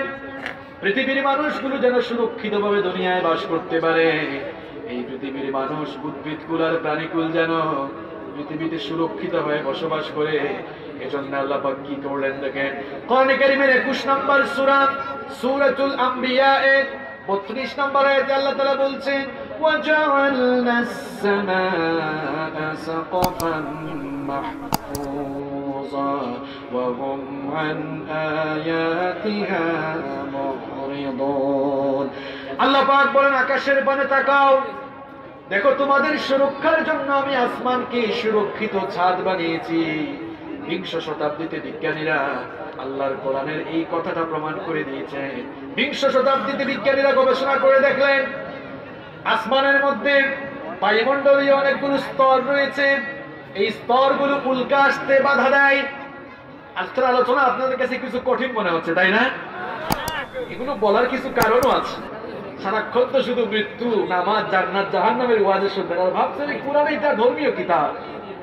এই বিজ্ঞানের যুগে কোরআনকে আপনারা অচল মনে করেন। এজন্য আজকের কথাগুলো বলা। প্রিয় ভাইয়ের, আমার কোরআনটা কত অত্যাধুনিক আজকে বোঝার জন্য চেষ্টা করেন। কয়েকটা এক্সাম্পল শুধু আপনাদের সামনে তুলে ধরছি। 20 শতাব্দীতে, এই তো গেল শতাব্দীতে এটা বিজ্ঞানীরা প্রমাণ করেছে। তারা দেখলেন আকাশে বায়ুমণ্ডলীয় অনেকগুলো স্তর আছে। তারা চিন্তা করলেন যে আসমানে এতগুলো স্তর কেন? আসমানে এতগুলো স্তর কেন? এটা নিয়ে রিসার্চ করতে গিয়ে তারা দেখলেন যে মহাশূন্যে অনেকগুলো উল্কা রয়েছে। উল্কাগুলো যদি জমিনে পড়ে যেত, একটা উল্কা পড়লেই তো অবস্থা খারাপ, সব জলে পুড়ে একেবারে ভস্মীভূত হয়ে যেত। যদি একটা উল্কা জমিনে পড়তো, যে বাহাদুরি আপনারা করেন, এই বাহাদুরি কিন্তু মুহূর্তে একেবারে শেষ হয়ে যেত। থাকতো না কোনো মানুষ, প্রাণীকুল, উদ্ভিদকুল, গোটা বিশ্বজগৎ ধ্বংস হয়ে যেত। সেই উল্কাগুলো যেন জমিনের দিকে ধেয়ে আসতে না পারে, এগুলোকে বাধা দেওয়ার জন্য আল্লাহ তাআলা আকাশে বায়ুমণ্ডলীয় অনেক স্তর সৃষ্টি করে রেখেছেন। এই বায়ুমণ্ডলীয় স্তরগুলোই উল্কাগুলো দুনিয়াতে আসতে বাধা প্রদান করে। আর ওই আসমানে বায়ুমণ্ডলীয় স্তরগুলো দ্বারাই আল্লাহ তাআলা আসমানকে সুরক্ষিত ছাদ বানিয়ে এই দুনিয়াকে আমাদের জন্য বসবাসের উপযোগী করে রেখেছেন। আল্লাহু আকবার। প্রিয় ভাইরা, এই মহাশূন্যের মধ্যে কত কিছু রয়েছে দেখেন। এই মহাশূন্যে রয়েছে সূর্য। এই সূর্য, এটা নিয়ে আপনি চিন্তা করলে অবাক হয়ে যাবেন। সকালবেলা ভোরবেলা সূর্য উঠলে আপনারা সূর্যকে দেখেন, সূর্য টিম টিম করে জ্বলছে, সূর্য আলো দিচ্ছে। কক্সবাজারে যারা যায় তারা তো সূর্যাস্তের সময় হাতকে এইরকম দিয়ে দেখবেন, মানে ক্যামেরাতে এমন একটা হাত নিয়ে আসে যেন সূর্য তার হাতের উপরে, অথবা এইরকম করে ধরে আসে না। এই যুবক তরুণ ভাইরা আপনারা এমনি দেন কিনা? মনে হয় যেন তার হাতের ভেতরে খামচি মেরে সূর্যকে ঢুকিয়ে দিয়েছে। আসলে কি সূর্যটা এত ছোট? কথা বলেন, এত ছোট? দুনিয়া থেকে, জমিন থেকে সূর্যের ডিস্টেন্সটা কত শোনেন? জমিন থেকে সূর্যের ডিস্টেন্স হচ্ছে 9,30,00,000 মাইল। আল্লাহু আকবার। আর এই সূর্য কত বড়? সূর্য হচ্ছে পৃথিবীর চাইতে 13 লক্ষ গুণ বড়। সুবহানাল্লাহ কইতে মন চায় না? যেই লোকটা জীবনে কোনোদিন সোনাপুরের বাহিরে যায় নাই, তাকে পৃথিবীর ধারণা দিলে সে বুঝবে না। সে তো এখনো পর্যন্ত ঢাকায়ও যায় নাই, সোনাপুরের মধ্যেই বসে আছে। এই বাংলাদেশটাকে আপনাদের কাছে খুব বড় মনে হয়? ওয়ার্ল্ড ম্যাপ, বিশ্ব মানচিত্রে বাংলাদেশের BAN লেখার জায়গাও না, এত ছোট এই দেশ। এই দেশের আয়তন হচ্ছে, আগে ছিল 1,47,570 বর্গ কিলোমিটার, কিন্তু সমুদ্র সীমা বিজয় হওয়ার পর এর আয়তন কিছুটা বেড়েছে। আজান হচ্ছে, একজন আজানের জবাব দিয়ে দেন। আমরা ইনশাআল্লাহ প্যান্ডেলে নামাজ হবে, তাই না? প্যান্ডেলে নামাজ হবে ইনশাআল্লাহ। তো 1,47,570 বর্গ কিলোমিটার। পার্শ্ববর্তী যে দেশ ইন্ডিয়া, এটি আমাদের দেশের চেয়ে আরো 30-35 গুণ বড়, অর্থাৎ 30-35টা বাংলাদেশের সমান। কানাডা বাংলাদেশের চেয়ে 90 গুণ বড়। আবার ইউনাইটেড স্টেট অফ আমেরিকা বাংলাদেশের চেয়ে 100 গুণ বড়। আবার আয়তনের দিক থেকে পৃথিবীর সবচেয়ে বড় দেশের নাম হচ্ছে রাশিয়া, যার আয়তন এত বিশাল যে আমাদের বাংলাদেশের চেয়ে 160টা বাংলাদেশের সমান, এত বড়। এইরকম প্রায় 250টি কান্ট্রি, 250টি রাষ্ট্র এই পৃথিবীতে, ছোট বড় রাষ্ট্র আছে। এটাই কি দুনিয়া? না। এই যে স্থলভাগের পরিমাণ হচ্ছে পৃথিবীর 4 ভাগের 1 ভাগ, আর জলভাগ হচ্ছে 4 ভাগের 3 ভাগ। এই যে আটলান্টিক মহাসাগর, প্রশান্ত মহাসাগর, শুধুমাত্র আটলান্টিক মহাসাগরের আয়তন কত শুনেন আপনি? আটলান্টিক মহাসাগরের আয়তন হচ্ছে 106.4 লক্ষ বর্গ কিলোমিটার। প্রশান্ত মহাসাগর হচ্ছে দুনিয়ার স্থলভাগের 3 ভাগের, দুনিয়ার জলভাগের 3 ভাগের 1 ভাগ। তাহলে কত বিশাল সেই জলরাশি! এইরকম স্থলভাগ আর জলভাগ মিলে হচ্ছে এই দুনিয়া। এই দুনিয়ার চাইতে সূর্য কত লক্ষ গুণ বড়? 13 লক্ষ গুণ বড়। এই সূর্যকে আল্লাহ তাআলা দুনিয়াকে আলোকিত করার জন্য সিরাজ বানিয়েছেন, একটি প্রদীপ্ত বাতি বানিয়েছেন। সূর্যের আলো, এটাকে ইলেকট্রিক্যাল লাইটের মতো নাকি? আপনার বাসায় লাইট আছে 36 ওয়াটের, 40 ওয়াটের, এইরকম? হ্যাঁ, আপনি অবাক হয়ে যাবেন। সূর্যকে যে তাপমাত্রা দেওয়া হয়েছে 1,40,00,000 সেন্টিগ্রেড তাপমাত্রা সূর্যকে দেওয়া হয়েছে। আল্লাহু আকবার। এই নোয়াখালীর মুসলমানরা এদিকে তাকান, আপনি তো আল্লাহ কি জিনিস এখনো বুঝেন নাই। 1,40,00,000 সেন্টিগ্রেড তাপমাত্রা যদি সরাসরি দুনিয়াতে আসতো, দুনিয়ার কোনো কিছু থাকতো না, মাথার চান্দি ফেটে আপনি জায়গায় শেষ, সব জলে পুড়ে ছাই হয়ে যেত। এজন্য আল্লাহ তাআলা ওই 1,40,00,000 সেন্টিগ্রেড তাপমাত্রার সূর্যের আলো দুনিয়াতে ডিরেক্ট পাঠান নাই। আকাশের মধ্যে বায়ুমণ্ডলীয় স্তর কিছু ফিল্টার স্থাপন করলেন। বিজ্ঞানের ভাষায় সেগুলো হচ্ছে স্ট্রাটোস্ফিয়ার, আয়নোস্ফিয়ার, ম্যাগনেটোস্ফিয়ার, এক্সোস্ফিয়ার, এই ধরনের বিভিন্ন স্তর আল্লাহ তাআলা আকাশের মধ্যে স্থাপন করে সূর্যের সেই 1,40,00,000 সেন্টিগ্রেড তাপমাত্রাকে ফিল্টারিং করে ছেকে যতটুকু প্রয়োজন ততটুকু আল্লাহ তাআলা আমাদেরকে দান করে। আকাশের মধ্যে এই সূর্যকে স্থাপন করেছেন কে? সূর্য ছাড়াও আকাশের মধ্যে চন্দ্র আছে না নাই?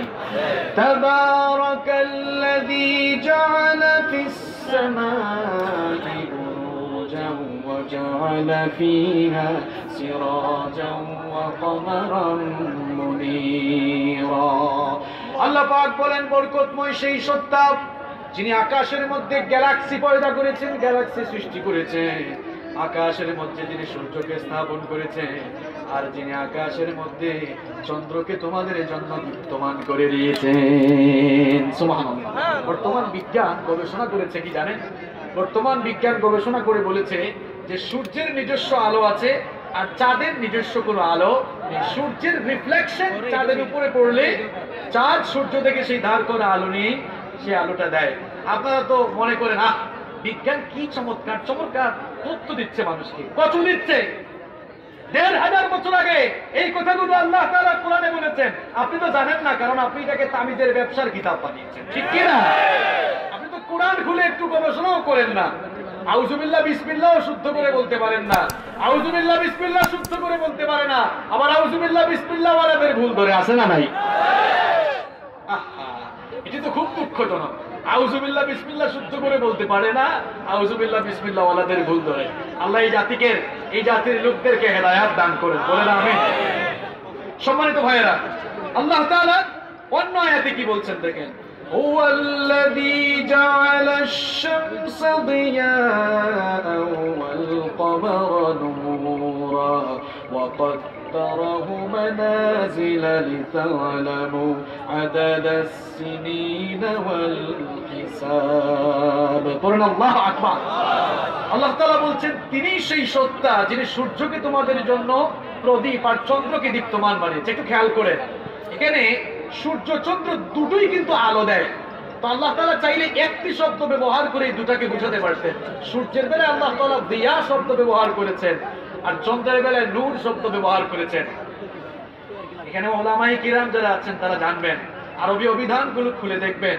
দিয়া বলা হয় যার নিজস্ব আলো আছে, আর মুনির আবার নূর বলা হয় যার নিজের আলো নেই, যে অন্যের কাছ থেকে আলো ধার করে নেয়, কিংবা যার উপরে অন্যের আলো প্রতিফলিত হয়, আরবি ভাষায় সেটাকে মুনিরা বলা হয়। এজন্য আল্লাহ তাআলা এই কথাগুলো ১,৫০০ বছর আগেই বলে দিয়েছেন যে চাঁদের যে আলো রয়েছে সেটা তার নিজস্ব আলো নয়, সে অন্য থেকে ধার করে।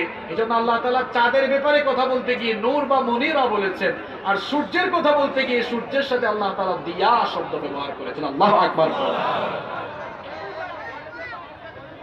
দেখেন আপনারা, ১৯৬৯ সালের ২১শে জুলাই অ্যাপোলো ১১ নভোযানে করে যখন মাইকেল কলিন্স, এডউইন অলড্রিন এবং নীল আর্মস্ট্রং চাঁদে গিয়েছিলেন, জানেন না আপনারা?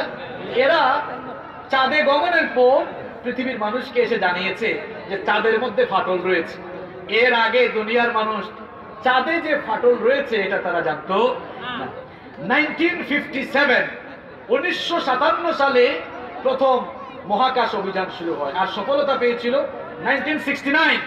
1969 সালের ২১শে জুলাই অ্যাপোলো 11 নভোযানে করে তিনজন বন্ধু এডউইন অলড্রিন, মাইকেল কলিন্স এবং নীল আর্মস্ট্রং এরা চাঁদে গমন করে চাঁদের ফাটল দেখে এসে বলল, নতুন তথ্য নিয়ে এসেছি তোমাদের জন্য। চাঁদের মধ্যে কি রয়েছে? দুনিয়ার মানুষকে চন্দ্র দ্বিখণ্ডিতকরণের যেই কথা বিজ্ঞানীরা মাত্র কয়েক বছর আগে জানিয়েছে, ১,৫০০ বছর আগে সেই সায়েন্টিফিক থিওরি কোরআনে কারীমে সূরাতুল কমারের মধ্যে আল্লাহ পাক সুন্দর করে বলে দিয়েছেন। সূরাতুল কমারের প্রথম আয়াতে আল্লাহ তাআলা বলছেন, ইকতারাবাতিস সাআতু ওয়ানশাক্কাল কমার। কিয়ামতের সময় নিকটবর্তী হয়েছে আর চাঁদ দুই ভাগ হয়ে গিয়েছে। চাঁদ কিভাবে দুই ভাগ হয়েছিল এবার শুনেন।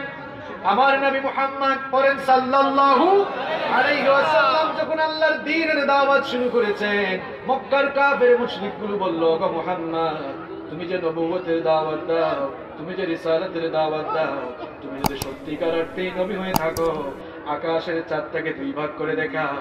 আল্লাহর নবী বিচলিত হয়ে গেলেন। আল্লাহ তাআলা তার নবীকে লক্ষ্য করে বললেন, ওগো আমার নবী, ফ্রাস্ট্রেট হওয়ার কোনো কারণ নাই, বিচলিত হওয়ার কোনো কারণ নাই। আপনি শুধুমাত্র আপনার এই শাহাদাত আঙ্গুল দিয়ে আকাশের ওই চাঁদের দিকে ইশারা করেন, দেখবেন আমার হুকুম মতোই কাম হয়ে যাবে। আল্লাহর নবী এবার তার শাহাদাত আঙ্গুল যখন ওই চাঁদের পানে ইশারা করলেন, আল্লাহর হুকুমে আকাশের চাঁদ তখন দুই ভাগ হয়ে গেল। চন্দ্র দ্বিখণ্ডিতকরণের সেই সত্যতাও বিজ্ঞান কয়েক বছর আগে জেনেছে। যেই থিওরিটি আল্লাহর কোরআন ১,৫০০ বছর আগে দুনিয়াবাসীর সামনে তুলে ধরেছে। সুবহানাল্লাহ পড়েন। প্রিয় ভাইয়েরা, বিজ্ঞানীদের মধ্যে একটা ঠেলাঠেলি ছিল। সূর্য ঘুরে নাকি পৃথিবী ঘুরে? প্রাচীনকালের বিজ্ঞানীরা বলতেন, বিশেষ করে এটা টলেমি বলেছিল, টলেমি বলেছিল, শোনো হয়তো কিরাকিরি করিও না, আমি রিসার্চ করে দেখেছি পৃথিবী স্থির আর সূর্য ঘুরে, পৃথিবীকে কেন্দ্র করে সূর্য ঘুরছে। 1512 সালে নিকোলাস কোপারনিকাস এসে বললো এই টলেমি যা বলছে সব ভুয়া, এটা চিটিং। আমাদের আফসারি ভাই যেটা সব সময় বলে না, যে এই টলেমি হচ্ছে, সবাই বলেন কি চিটিং, যা বলছে সব ভুল। আমি এখন দেখেছি আসলে সূর্য ঘুরে, পৃথিবীও ঘুরে, আমিও ঘুরি, তুমিও ঘুরো, সবকিছুই ঘুরে। এই যে বিজ্ঞান করুণায়মান পদ্ধতির যেই ধারণা মাত্র কিছুদিন আগে জেনেছে, করুণায়মান পদ্ধতির সমাধান আজ থেকে 1500 বছর আগে কোরআনে দিয়েছেন কে?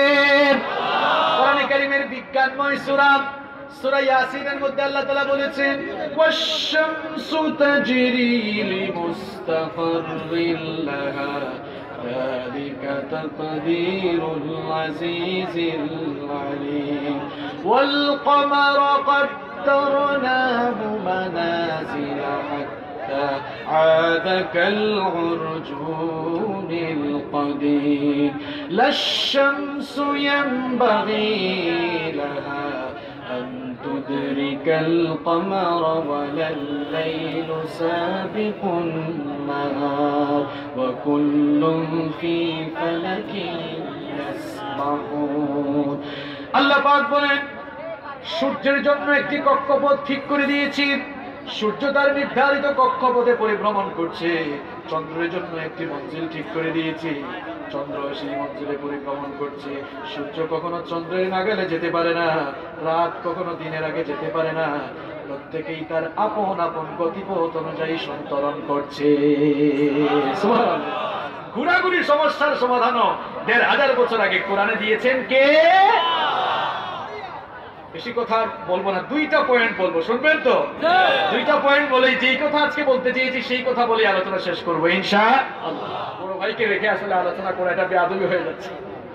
প্রিয় ভাইরা, দেখেন যেই জমিনে আমরা বসবাস করি, এই জমিন, আপনারা তো শুধু এই জমিনের উপর দিয়ে চলাফেরা করেন, আহারে কত দম্ভ ভরে আমরা চলাফেরা করি। নিজে একটু টাকা পয়সার মালিক হয়ে গেলে মনে করে সব ক্ষমতা তো আমারই, সিটিংবাজি শুরু হয়ে যায়, আছে না নাই? একটু চিন্তাও করে না এই দুনিয়াটাকে আল্লাহ বসবাসের জন্য কিভাবে বানালেন। এই দুনিয়াকে আল্লাহ তাআলা বসবাসের জন্য, আমাদের বসবাসের জন্য এই দুনিয়াটাকে বিছানার মতো সমতল করে দিলেন। ফিরাশ, আল্লাহ তাআলা বলছেন ফিরাশা, বিছানার মতো আমি সমতল করে দিলাম, জমিনটা যেন হেলাদুলা না করে, নড়াচড়া না করে, এই জন্য জমিনের উপরে আমি পেরেক গেড়ে দিলাম। জমিনের উপরে পেরেক গিয়ে দিয়ে জমিনটাকে আমি চিরদিনের জন্য টাইট শক্ত করে দিলাম। সুবহানাল্লাহ। ওয়া আলকা ফিল আরদি রাওয়াসিয়ান তামিদা বিকুম, জমিনের উপরে পাহাড় পর্বতকে আমি পেরেকের মতো গেড়ে দিয়ে জমিনটাকে শক্ত করলাম। নোয়াখালীর ভাইয়েরা, পেরেক বুঝেন তো আপনারা? পেরেককে আপনাদের এলাকায় আঞ্চলিক ভাষায় আপনারা কি বলেন?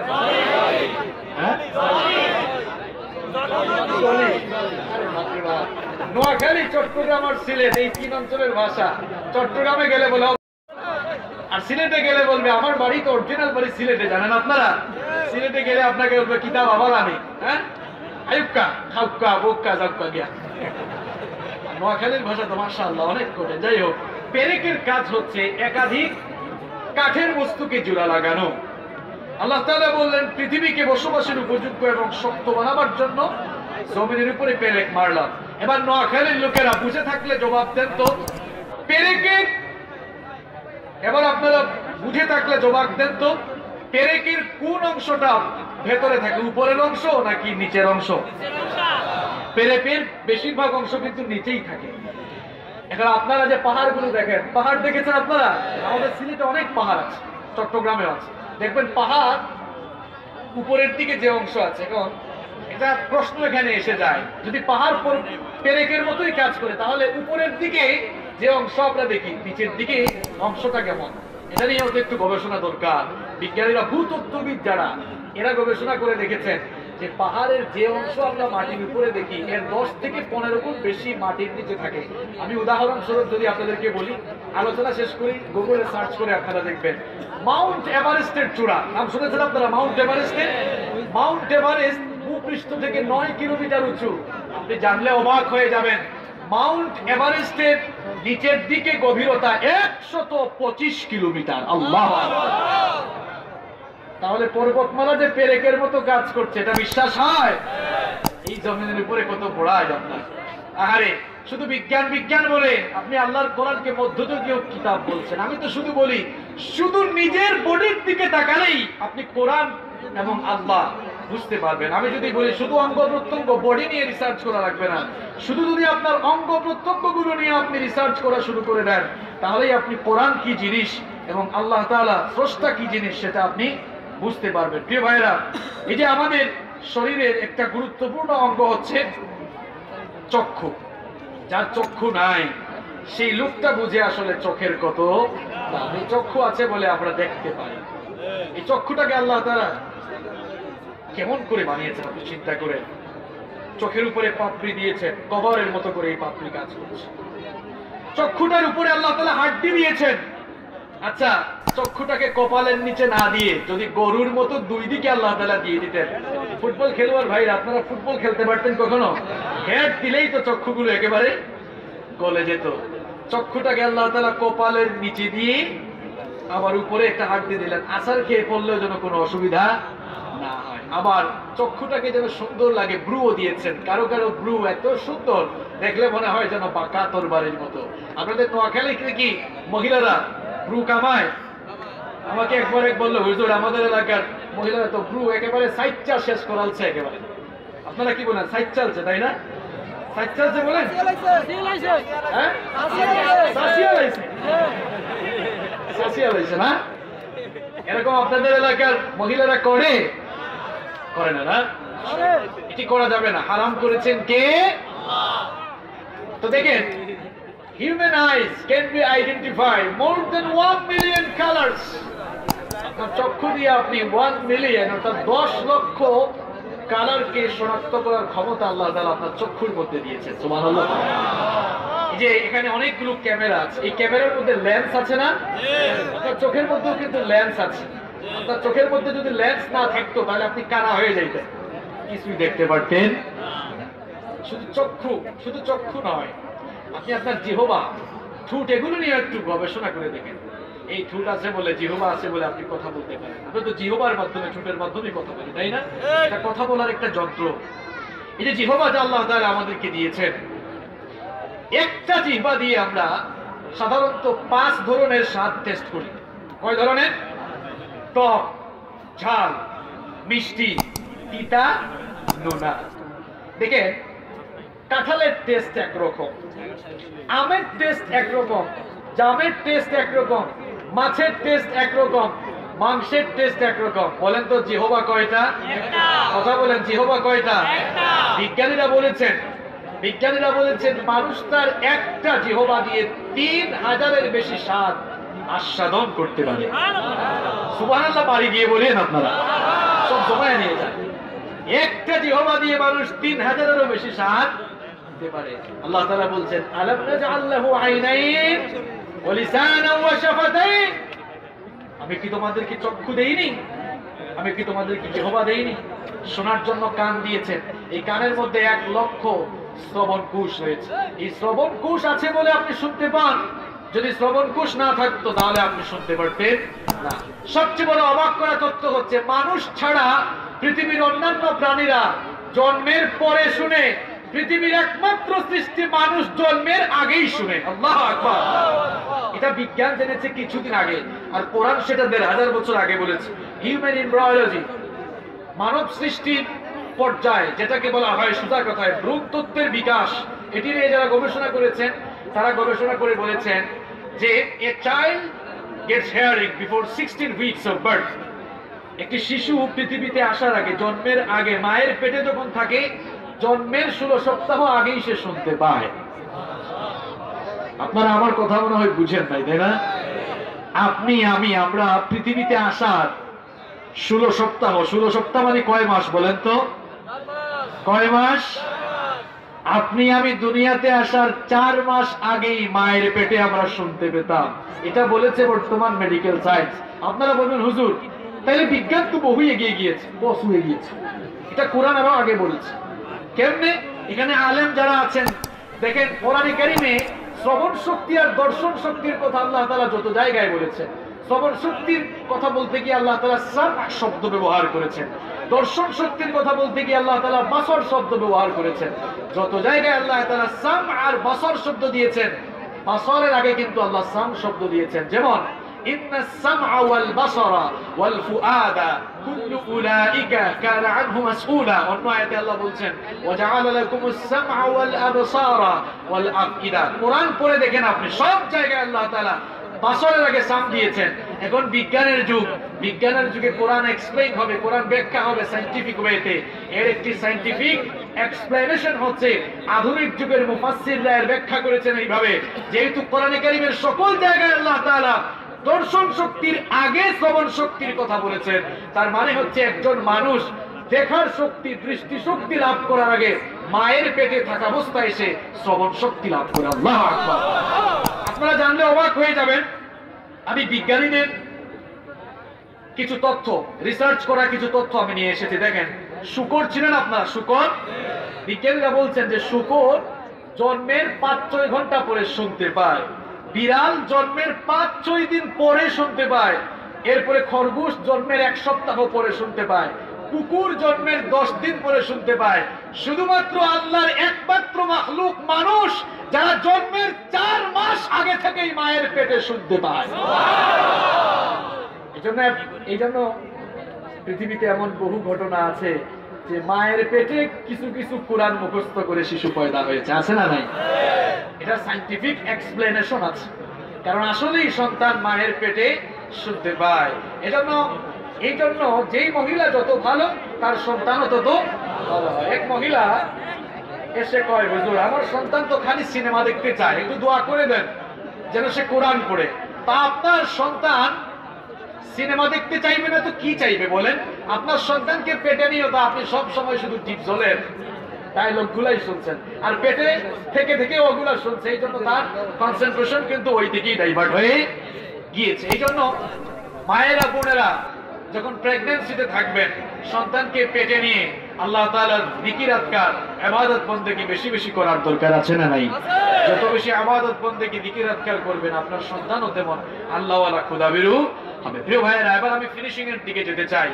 এই যে বিজ্ঞানের অনেকগুলো থিওরি, যার সাথে কোরআনের কোনো দ্বন্দ্ব আমরা খুঁজে পেলাম না, কোনো বিরোধ আমরা খুঁজে পেলাম না। আপনারা বলেন তো, বিজ্ঞানের সাথে কোরআনের কোনো বিরোধ আছে? সবাই তো কথা বললেন না। কোনো দ্বন্দ্ব আছে? কোনো ঝগড়া বিবাদ আছে? বরং আমরা বলছি বিজ্ঞান যত উন্নত হবে, যত সমৃদ্ধ হবে, যত বিকশিত হবে, যত বেশি বিজ্ঞানের ইনোভেশন বাড়বে, বিজ্ঞানীরা, বিজ্ঞানের টিচার, বিজ্ঞানের ছাত্ররা ভিক্ষার থালা নিয়ে কোরআনের সামনে চিরকাল এতিমের মতো দাঁড়িয়ে থাকতে বাধ্য হবে। কারণ আল্লাহর কোরআন, স্লোগান না দিয়ে একটু বোঝার চেষ্টা করেন প্রিয় ভাইয়েরা। আপনারা তো স্লোগান দিবেন কি আমি জানি, আল কোরআনের আলো ঘরে ঘরে, এসব ফালতু স্লোগান বাদ দেন। নিজের ভিতরেই কোরআনের আলো নাই, আর আপনি আপনার ঘরে জ্বালবেন। কেউ কারো কারো এত আবেগ কয় সংসদে জ্বালো, নিজের জীবনেই তো কোরআন নাই এখনো। কোরআন বুঝবে আর কি? আউযু বিল্লাহ বিসমিল্লাহ বললে ভুল হবে 30টা, খেতে স্লোগান দেয়, কয় ঘরে ঘরে জ্বালো, সংসদে জ্বালো। এই স্লোগানকে আমরা চেঞ্জ করে দিতে চাই। আমরা বলতে চাই আল কোরআনের আলো মানুষের হৃদয়ে হৃদয়ে, অন্তরে অন্তরে জ্বালো। নিজের জীবনে, নিজের অন্তরে আপনি কোরআন জ্বালান, নিজের হৃদয়কে, নিজের হার্টটাকে যদি আপনি কোরআনের আলোয় ইনলাইটেন করতে পারেন, আলোকিত করতে পারেন, তাহলে শুরুতে যে গান গিয়েছিলাম, গানটা মনে আছে? সকল সমস্যার সমাধান অটোমেটিক্যালি হয়ে যাবে। সমাধান চাও যদি জীবনে মরণে, ফিরে যাও খুঁজে নাও চোখ রাখো কোরআনে। সমাধান চাও যদি জীবনে মরণে, ফিরে যাও খুঁজে নাও চোখ রাখো কোরআনে। If you want a solution in here and hereafter, go back, have a look on the Holy Quran. সমাধান চাও যদি জীবনে মরণে, ফিরে যাও খুঁজে নাও চোখ রাখো কোরআনে। তবেই পাবে সুখ শান্তির ঠিকানা, তবেই পাবে সুখ শান্তির ঠিকানা, যদি মেনে নাও তুমি মনে প্রাণে সমাধান। সমাধান চাও যদি জীবনে মরণে, ফিরে যাও খুঁজে নাও চোখ রাখো কোরআনে। If you want a solution in here and hereafter, go back, have a look on the Holy Quran. ঠিক কি না? আসুন আমাদের জীবনের সকল সমস্যার সমাধান খুঁজে পেতে কোরআন পড়ার, কোরআন বুঝার মানসিকতা, কোরআন পড়ার, কোরআন বুঝার সিদ্ধান্ত নিয়ে আজকের এই মাহফিল থেকে আমরা বাড়ি ফিরে যাই। আল্লাহ তাআলা যেন আমাদের সকলকে সেই তৌফিক দান করেন, আমরা বলি আমিন। কে উঠবেন না? আমার বড় ভাই শ্রদ্ধাভাজন মুরব্বী, আমাদের মাথার তাজ মুহাদ্দিস রফিকুল্লাহ আফসারী হাফিজাহুল্লাহ ওয়া রাআ, তিনি আপনাদের সামনে আলোচনা পেশ করবেন ইনশাআল্লাহ। হাদা মা ইনদি ওয়াল ইলমু ইনদাল্লাহ। আসসালামু আলাইকুম ওয়া রাহমাতুল্লাহি ওয়া বারাকাতুহু।